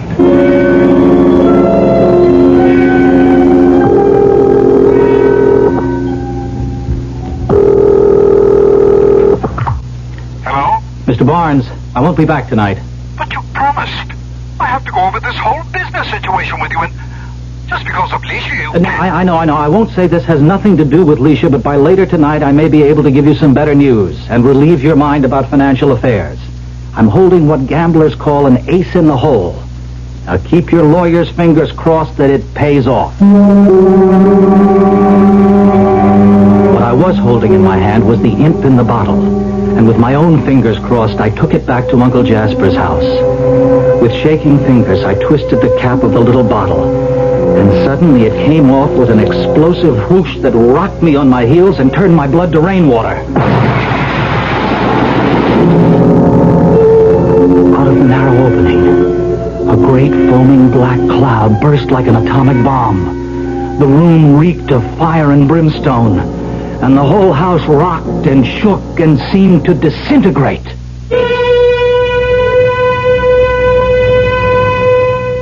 There are things seemingly beyond our ken that brush against us every day. Eventually, there is an explanation, simple or complicated, an explanation that suits the limit of our world. But is there another explanation that suits another world? Something so dark and mysterious and mind-boggling that we refuse to accept it? I'll be back shortly with Act 2. Excuse me, sir, but do you know what happens this time of year? Right on, pal. I happen to know that right about now a freak blizzard falls on Dumont, New Jersey, and they're snowed in for the rest of the summer. Happens every year. No. You see, what happens this time of year is that you can get a particularly good deal on what is perhaps the most luxurious mid-size car on the market, the mid-size Buick Century Regal. Well, what good's a car when you're hopelessly snowed in? Well, that's a point. Oh, boy, do I have a headache.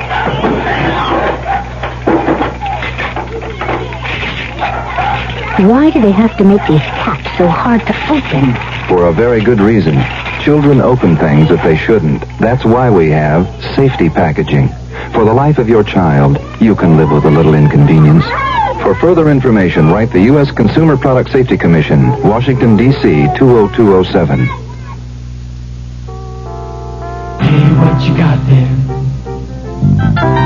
It looks like tomato juice. It's V8. What you got there?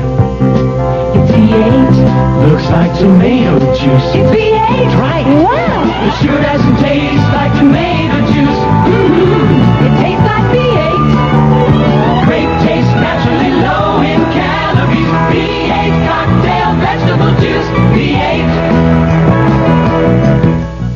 The new fall season on KRLD begins Monday, September 9th. Nighttime will be prime time for the new Lou Staples talk show. Lou Staples is well known as a gutsy, informative, and entertaining talk show host. Hear the new Lou Staples talk show nightly, 7 to 9:30. And starting Monday the 9th, KRLD is expanding its already extensive news coverage to keep more of you more informed. Don't miss the new fall season beginning Monday, September 9th on KRLD.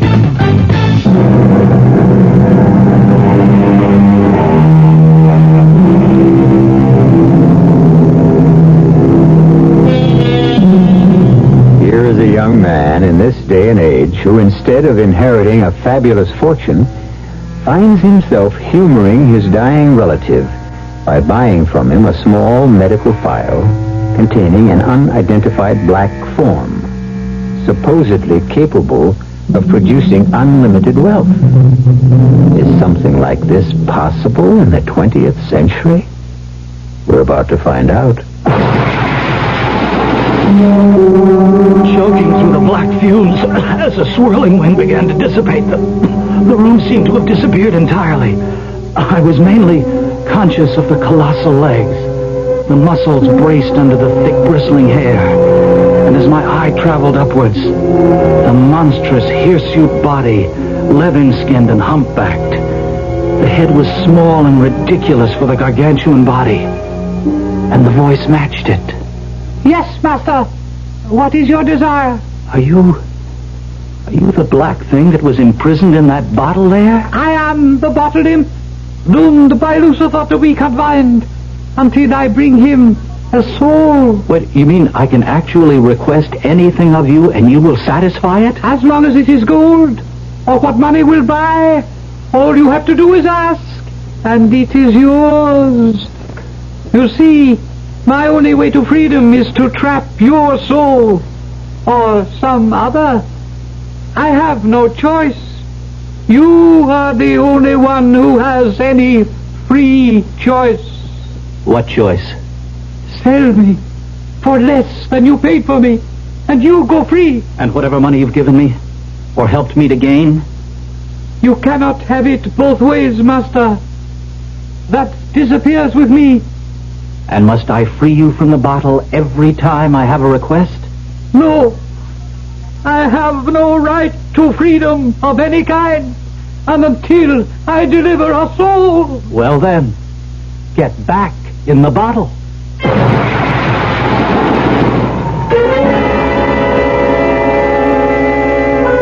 The great black presence was sucked inexorably like a pile of dust back into the bottle.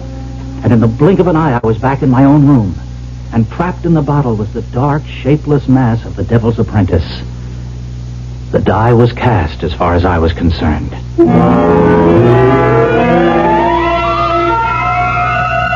course, I knew I should see my local psychiatrist, but just in case black magic hasn't gone clear out of style.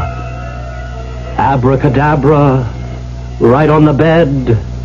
$250,000 in hundreds and fifties like pow!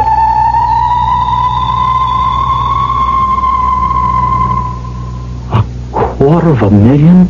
As though I had asked for another hot dog. Oh, man, I don't know what I'm getting into. But it sure solves a lot of problems.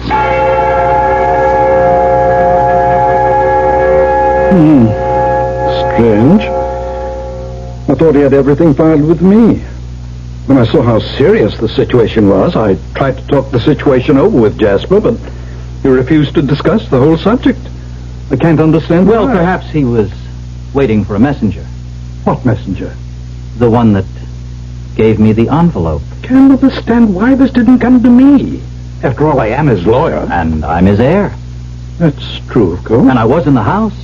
Well, what's the difference anyway? This solves all our problems, doesn't it? Financially, I mean. Oh, absolutely. Huge deposits in top banks all over the world. More than enough capital to put the conglomerate in the best shape of its life. My congratulations. Oh, thank you. Thank you, Mr. Barnes. But it's still only money. Which you are very careless about, if you will forgive an old man for putting in his oar. Oh, Barnes, I'm not only happy to have you put in your oar, but you're going to be running the whole ship from now on. Why aren't you going to be taking over the business? Oh, no. Not me. Then what are you going to do? I'm going to get married. If the lady will have me. But then you'll have to have a job. No. I have no head for figures, except the right kind. Which reminds me. May I call the lady? If you think she won't object to... I haven't. It's almost 1. Well, she may start off mad, but I have a feeling she'll end up forgiving. Do I know this young lady? You ought to. You introduced me to her tonight. Alicia? Mary, how can you talk about marrying a girl you don't even know? Hello. Alicia? Who is this? You know, I was sound asleep. It's Barry. Barry? What are you doing calling me? You know it's nearly 1 o'clock in the morning? Well, I just wanted to tell you that I'm all through with dull old business, and the whole world is now our oyster, and even if you won't marry me tonight, how about that date we almost missed? At 10 minutes to 1 a.m.? Well, that's when the big city really comes alive. Look, I'll pick you up in 45 minutes. It'll be a night to remember. At the moment, it's a night I want to forget. Well, you'll never really be able to tell that, will you, unless you give it a try? Huh, Alicia? You nut, Barry. You absolute nut. Make it 50 minutes. It'll give me time to put some perfume behind my ears. Bye. When I invited you to dinner earlier this evening, Barry, it had nothing to do with Alicia. She turned up unexpectedly. As a matter of fact, had I been playing marriage broker, you would have been the last person in some ways. Oh, Barnes, relax. The greatest thing you ever did for me in your life was to introduce me to Alicia.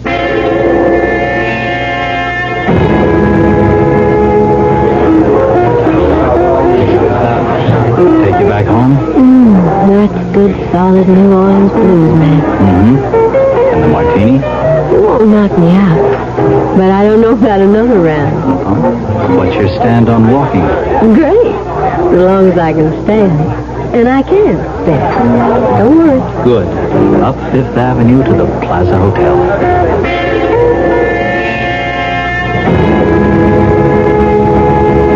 Got a penny?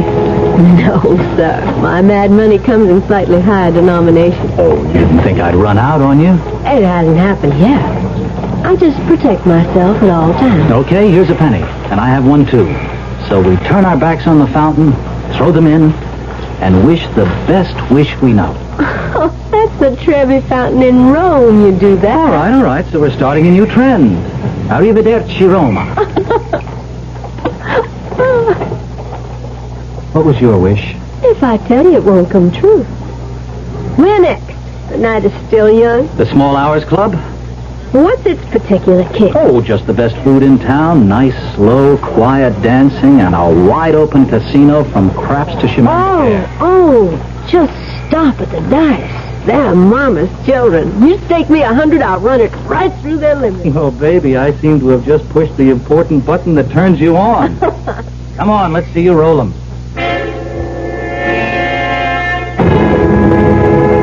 The point is 8. 8 is the point.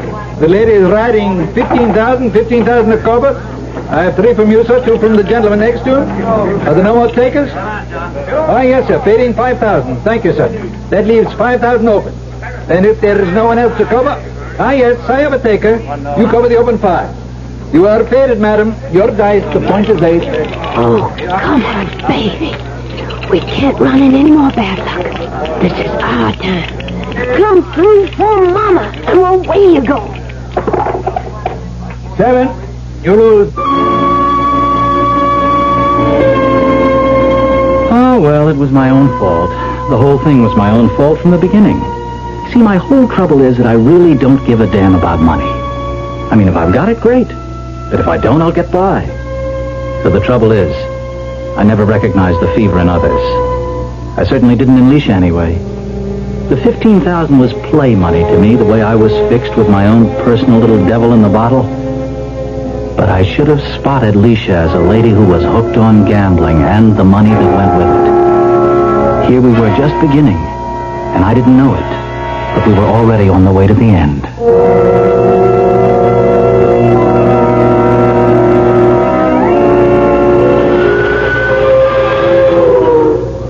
You are crazy, you know.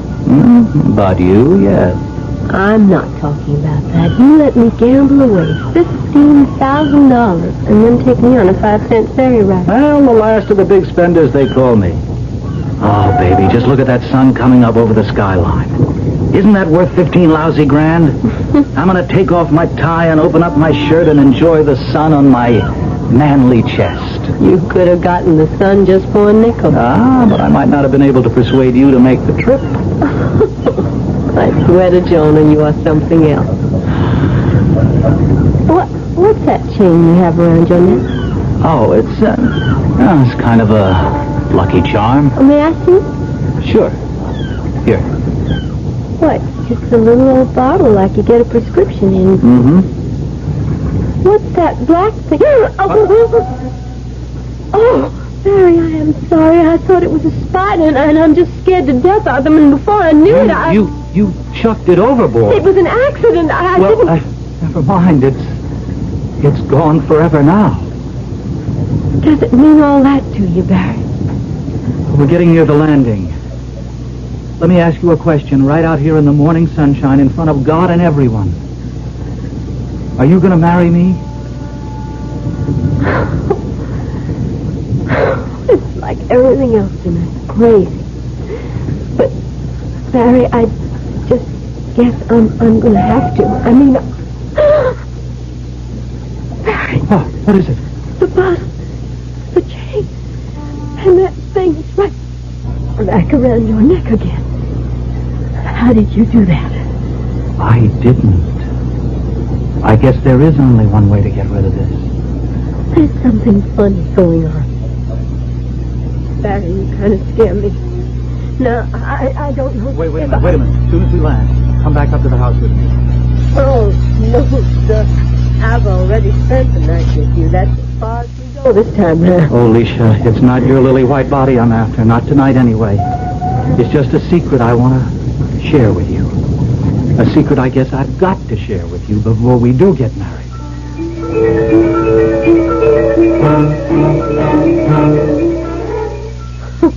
Will you stop pulling my leg and take me home before I fall asleep? No, I want to prove this to you, Leisha. All right. All right, you little bottle imp. In $1,000 bills, give back Miss Breedenhall the money she lost tonight. There. Look in your bag, Leisha. Barry. 1, 2, 3, 4, 5, 9, 14, 15. Are these genuine? They are. It's a trick. Not mine. His. As much as I want, anytime, anywhere. Just as I told you. No. I just can't believe it. Oh, well, I know a way to really prove it to you, Miss Dice Sharper. Now, here's a pair of dice, okay?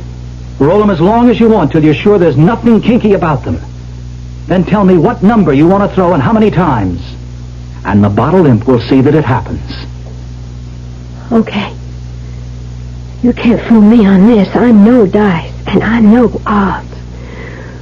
Once I'm satisfied these dice are clean, I'm picking snake eyes. You bring me those up 10 times in succession, and I'll believe anything you tell me. Why be pikers?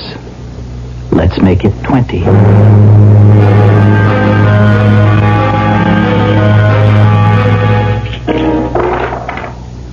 Double eights. 20 times. Mm-hmm. And it's all true. That's right. Now do you marry me? I wouldn't want you to think I was marrying you for your money. Let me take the chance on that.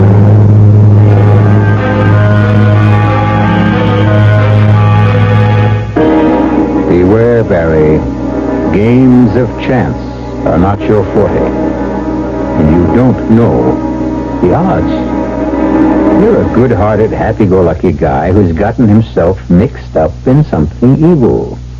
A lot more than he can handle. And perhaps not all the evil is shut up inside the bottle. I'll return shortly with Act 3. Young I may be, but still I'm a man. Turned 18 and I'll do what I can. Find me a place where I can be me. Get ready for life, be free and free. Oh, where do I go from here? Oh, where do I go from here? I'm finished with school, but one life ahead. Don't wanna get trapped, wanna feel free instead. All over the world, there's so much to do. The call of the sea, don't you hear it too? Oh, where do I go from here? Oh, where do I go from here? What about the new Navy? You'll get your chance at success, learn an exciting job, and see the world. Call toll-free 800-841-8000 or see your Navy recruiter. Be someone special in the new Navy. I know where I'm going from here. Young woman, you're much more active now that the weather's nice. After a hot and busy day, listen to this advice. Get the double deodorant feeling that's so refreshing. It's yours, me dear, every time you shower with a bar of Irish Spring. Step out of those sticky summer clothes and into an Irish Spring shower. It refreshes you fast, protects you long. Take the heat off with Irish Spring. Irish Spring. This is Frank Lieber, KRLD Sports. Hi, everybody, and welcome to Texas Stadium. This is Vern Lundquist. Hello again, everyone. This is Howard Cosell, speaking of sports. Hello, this is Tex Schramm. Yes, Tex. I'd like to know, you answered one of my questions earlier. This is Al West, KRLD Sports. Good evening. This is Pat Summerall with Worldwide Sports. KRLD Sports. That says it all.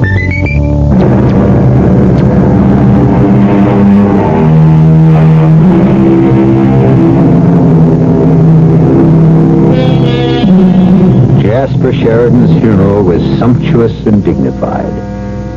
In as brief a period as seemed decent, Leisha and Barry were married and started on a worldwide honeymoon that lasted well over 2 years. If Barry regretted the fact that all of the places had gambling, he was too much in love with his stunning bride to object. Then, at last, they were on their way back to America, by boat, on Leisha's insistence.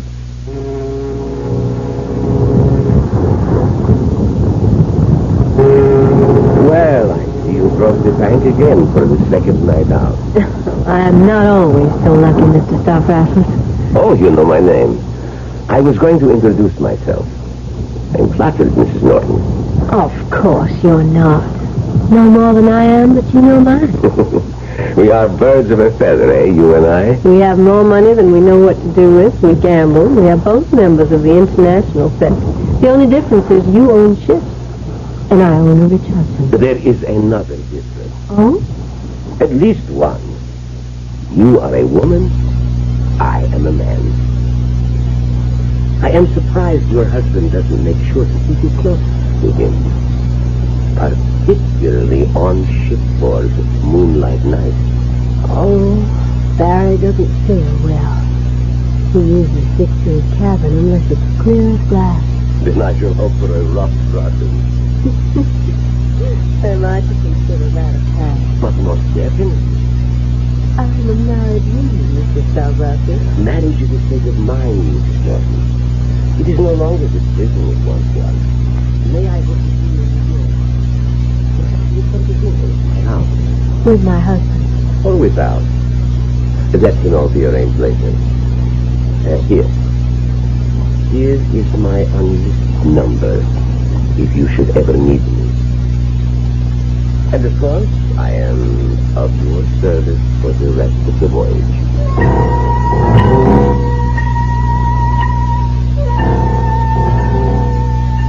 You must be crazy, Dad. I remember when you used to say that a little more fondly. Your being crazy made some sense then. Oh?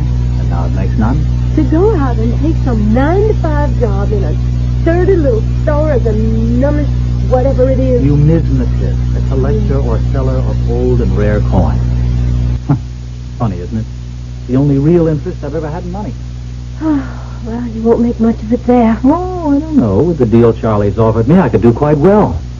From 20 to 30,000 a year. It's quite a hot business these days. You must be mad. Go work at the conglomerate if you have to work. You can pay yourself $500,000 a year. Anyway, what's the money to us? That's our problem, Leisha. Everything at the moment. I'm just waking up to how gambling has you hooked. And how you have me hooked into being a sort of gigolo. And the source of the hook is this damn thing.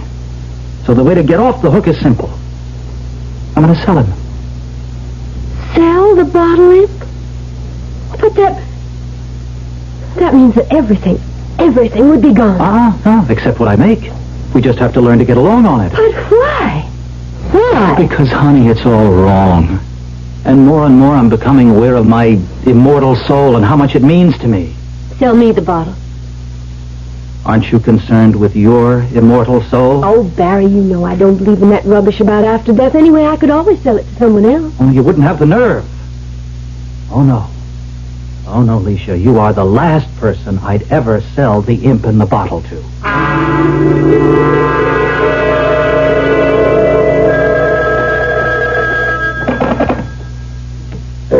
Yes? Val, it's Leisha. What a wonderful surprise. I may surprise you even more. Would you like to invite me to dinner? You and... I said me. Consider me surprised even more. Just name the night and where you would like to go. Where? Your house. When? As soon as possible.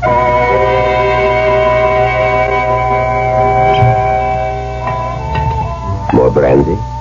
No, thanks. I think in view of all you have just told me, Leisha, I will.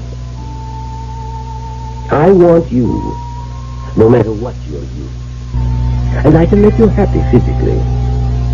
I have more money than I need, although never more than I want. I will be happy to make a pre-marriage settlement with you.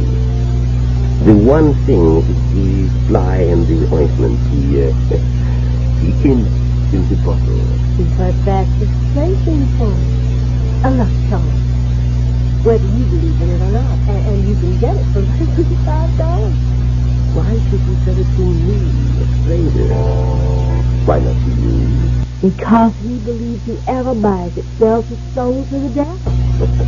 I don't want to talk about that nonsense anymore. What I will discuss is our marriage settlement, your divorce, and your promise to me of faithfulness and a child. If that is agreed, then I promise you I will buy your whatever it is in the bottle tomorrow. Or the first feasible day. Agreed? Agreed.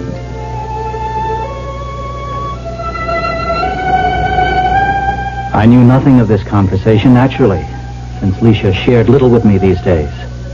Besides, in the first months working with Charlie, I was so fascinated, captivated, drenched in the business of old coins, that I had little else on my mind. It never even occurred to me that Leisha's request for a quick divorce, and my granting it, even though I still loved her, had anything to do with a man I vaguely remembered from our transatlantic crossing, and newspaper headlines in general. And I really must apologize for my long cross-examination, but my hobby, I must admit, is ceremonial magic, the Kabbalah, the Grimoire Verum. I suppose you might say all forms of black magic. I see. I envy you your amulet. I don't suppose you would consider selling it. Oh, admit it. If I thought you knew and understood its history. But believe me, I do. Uh-huh. Then perhaps you're the one. Name your price. What do you tip the beach boy here? Oh, 50, 75 cents. You have it in your swim shorts? Yes. Then as long as you know what you're getting into, you have a deal. I'll take 50 cents, and the bottle imp is yours. So I thought foolishly that was the end of it. Of the thing in the bottle, at least. Well placed with a man whose beliefs or leanings served him right for whatever happened to him afterwards. Even after our divorce, and Lisha remarried Valentine Stavrasis, I was able to put it out of my mind. He owned the devil's curse, not she. And with all his great self-earned wealth, she should be happy. And then 7 years later, fate took us all in hand again. It was hard not to know of Valentine's massive and probably fatal attack. It was headlines in all the papers.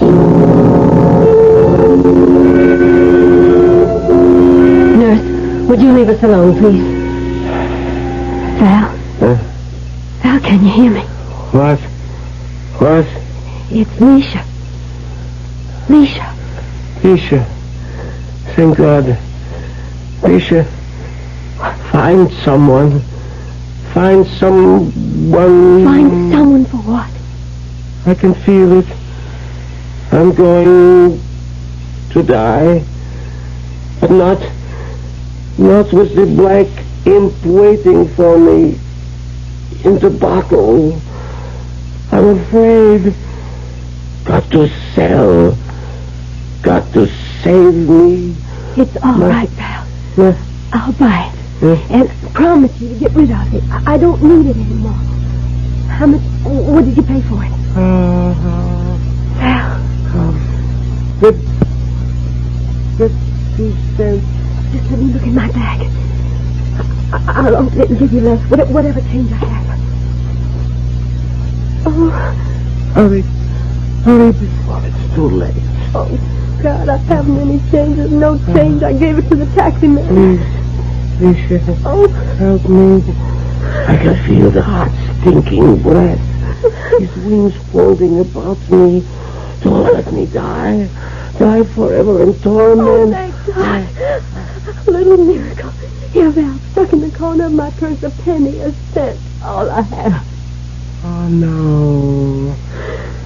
Now you can wear him about your neck. I'm safe. I'm safe. I can die in peace.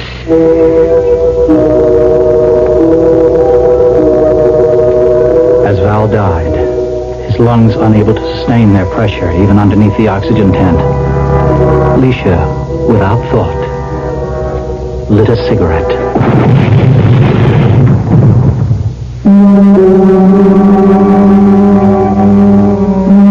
It was a week before I could see her in the hospital. And even under sedation and in wet bandages, she was in the agonies of hell. She blurted out the story of the bottle imp and thought she was already in hell and dead. Thank God there was something I could do for her. Lisha.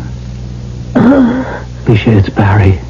No, I'm dead. In hell. Curse came true. No, not yet, honey. Not yet. You're still alive. You can still sell him. It's too late. I bought him at the bottom. 1 cent. I'm stuck. No, don't you believe it. Lucky you happen to know an old, loving numismatist. All right. You don't like the word coin collector. Lots of coins in the world worth less than a cent. A lira, the Cambodian sen, the Japanese yen. Oh, I could go on forever. I can't, Barry. Not after all this agony. I couldn't wish it on anyone but it sounds like it. You can and you will. To me, for a lira I just happen to have with me. No, I made you suffer enough. It's all over. Don't worry. In my business, I can find a coin cheap enough to pass the imp in the bottle on to someone who really deserves it. And I'll fix it so he can't get rid of it. Barry. Barry, why couldn't I love you enough? Sell me that imp first. There. Hang on to the coin. It's your passport to whatever there is after for you. Oh, Lisha. Maybe someday I'll meet you. Felicia.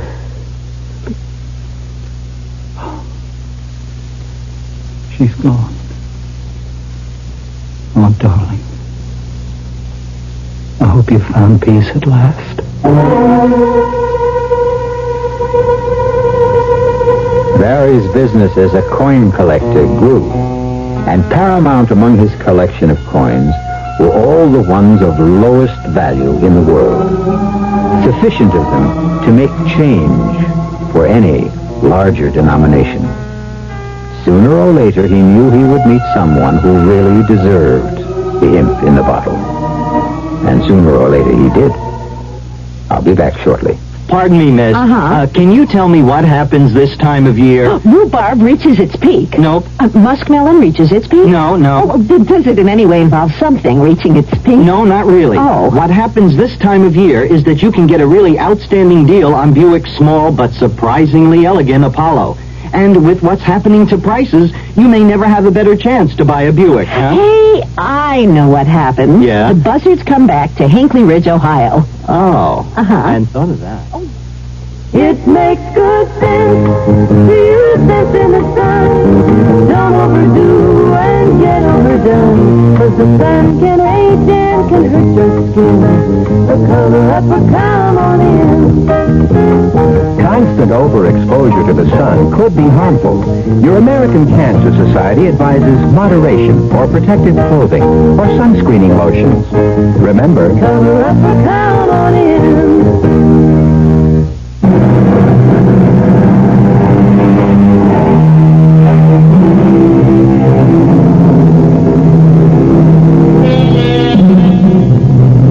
I understand that a power-hungry dictator bought the imp in the bottle for one of Barry's mere worthless coins. Fortunately, he never was able to use the money he amassed to buy the weaponry with which he planned to conquer a continent. He died rather suddenly of an obscure disease, undiagnosed. But it may have occurred to you that the lower the price of the imp, the sooner the owner seemed to depart this life. Our cast included William Redfield, Joan Loring, Ian Martin, Santos Ortega, and Leon Janney. The entire production was under the direction of Hyman Brown. Now, a preview of our next tale. Jekyll, are you in trouble? Huh? What do you mean, trouble? Well, with this Hyde, does he have something on you? Is he blackmailing you? That's a ridiculous thought. Then what is it? How can you, Dr. Henry Jekyll, one of the most honorable and respected physicians in London, have any association whatever with a terrible person like this Hyde? Why have you made over your estate to him, especially when you are to marry Beatrice Lanyon? And why that stipulation in the event of your disappearance? Jekyll, I beg you, tell me what it means. I cannot. I cannot. But as your friend, You are the friend you say you are. Do me the favor of never mentioning Edward Hyde again. Radio Mystery Theater was sponsored in part by Buick Motor Division and Anheuser-Busch Incorporated, Brewers of Budweiser. This is E.G. Marshall inviting you to return to our Mystery Theater for another adventure in the macabre. Until next time, pleasant dreams.